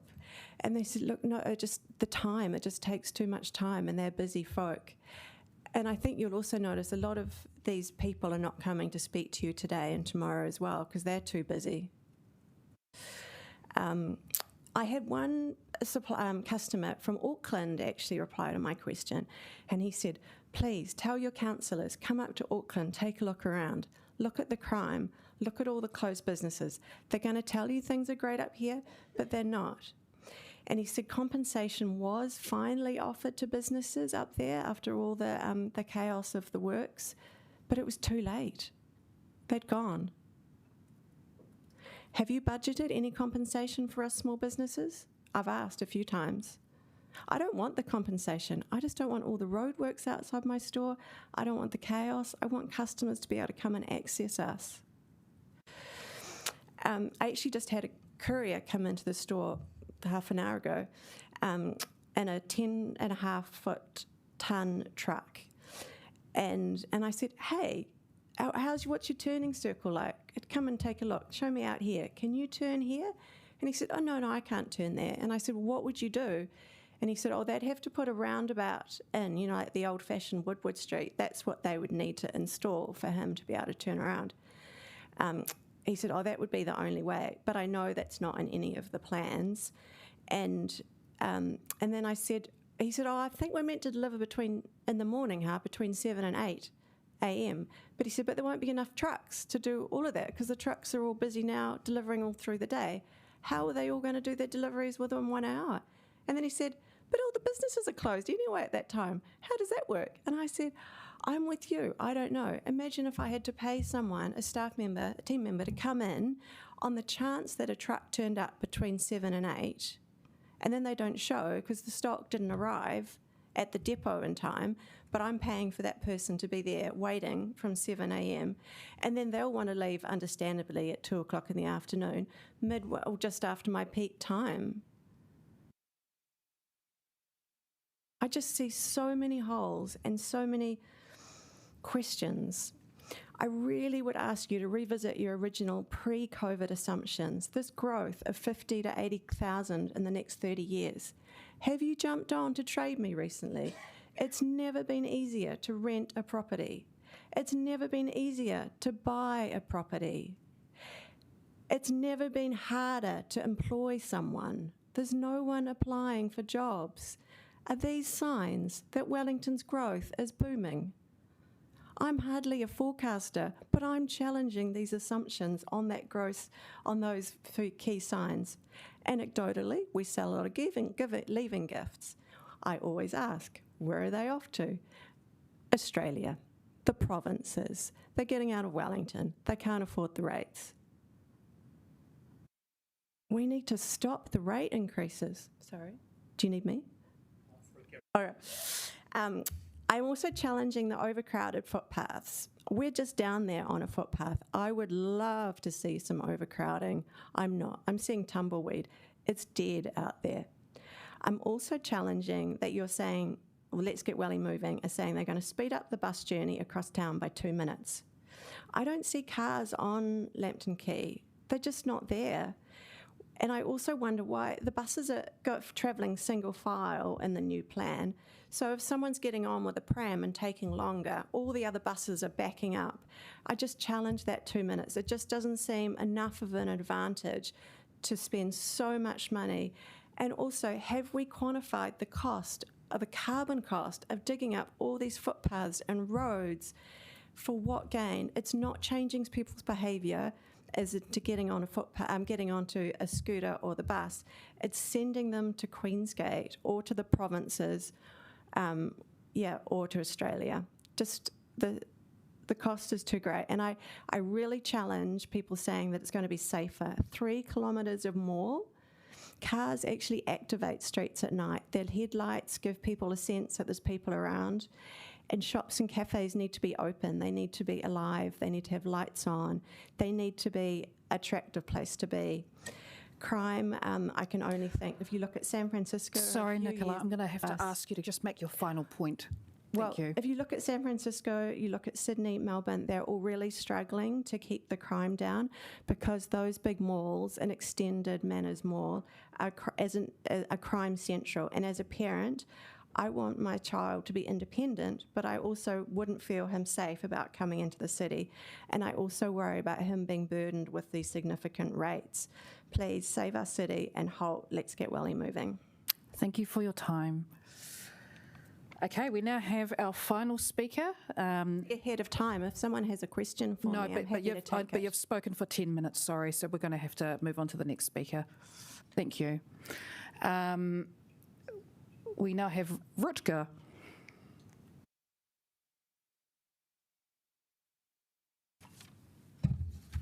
Kia ora whanau, kia ora Mayor. Good to see you again after last night. Thank you very much for...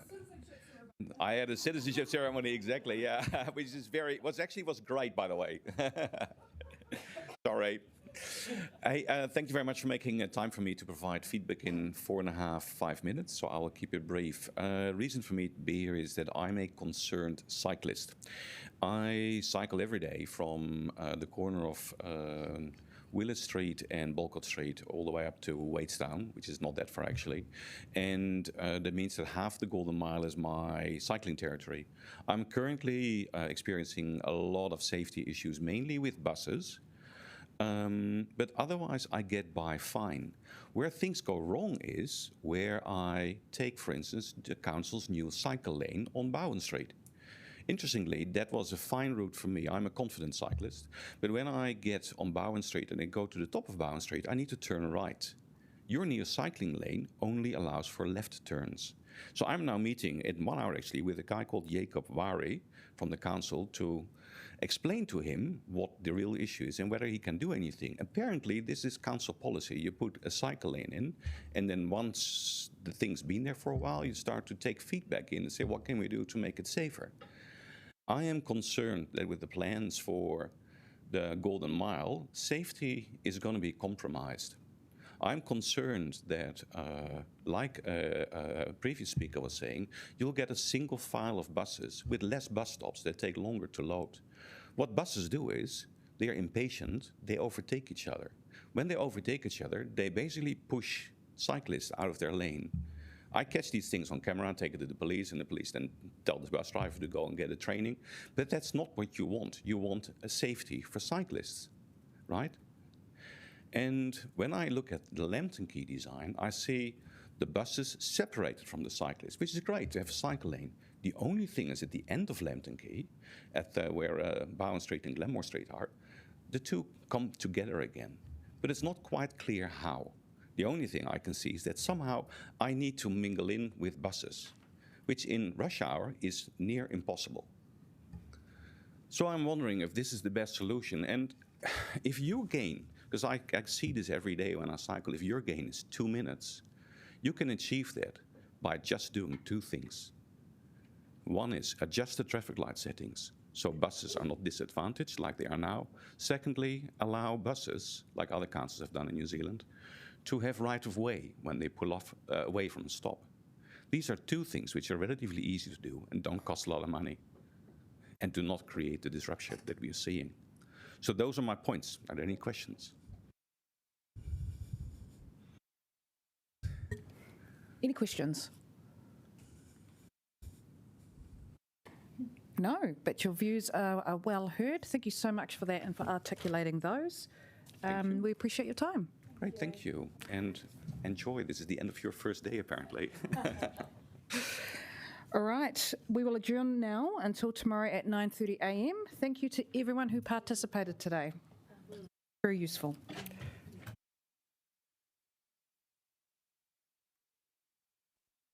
Thanks, everyone.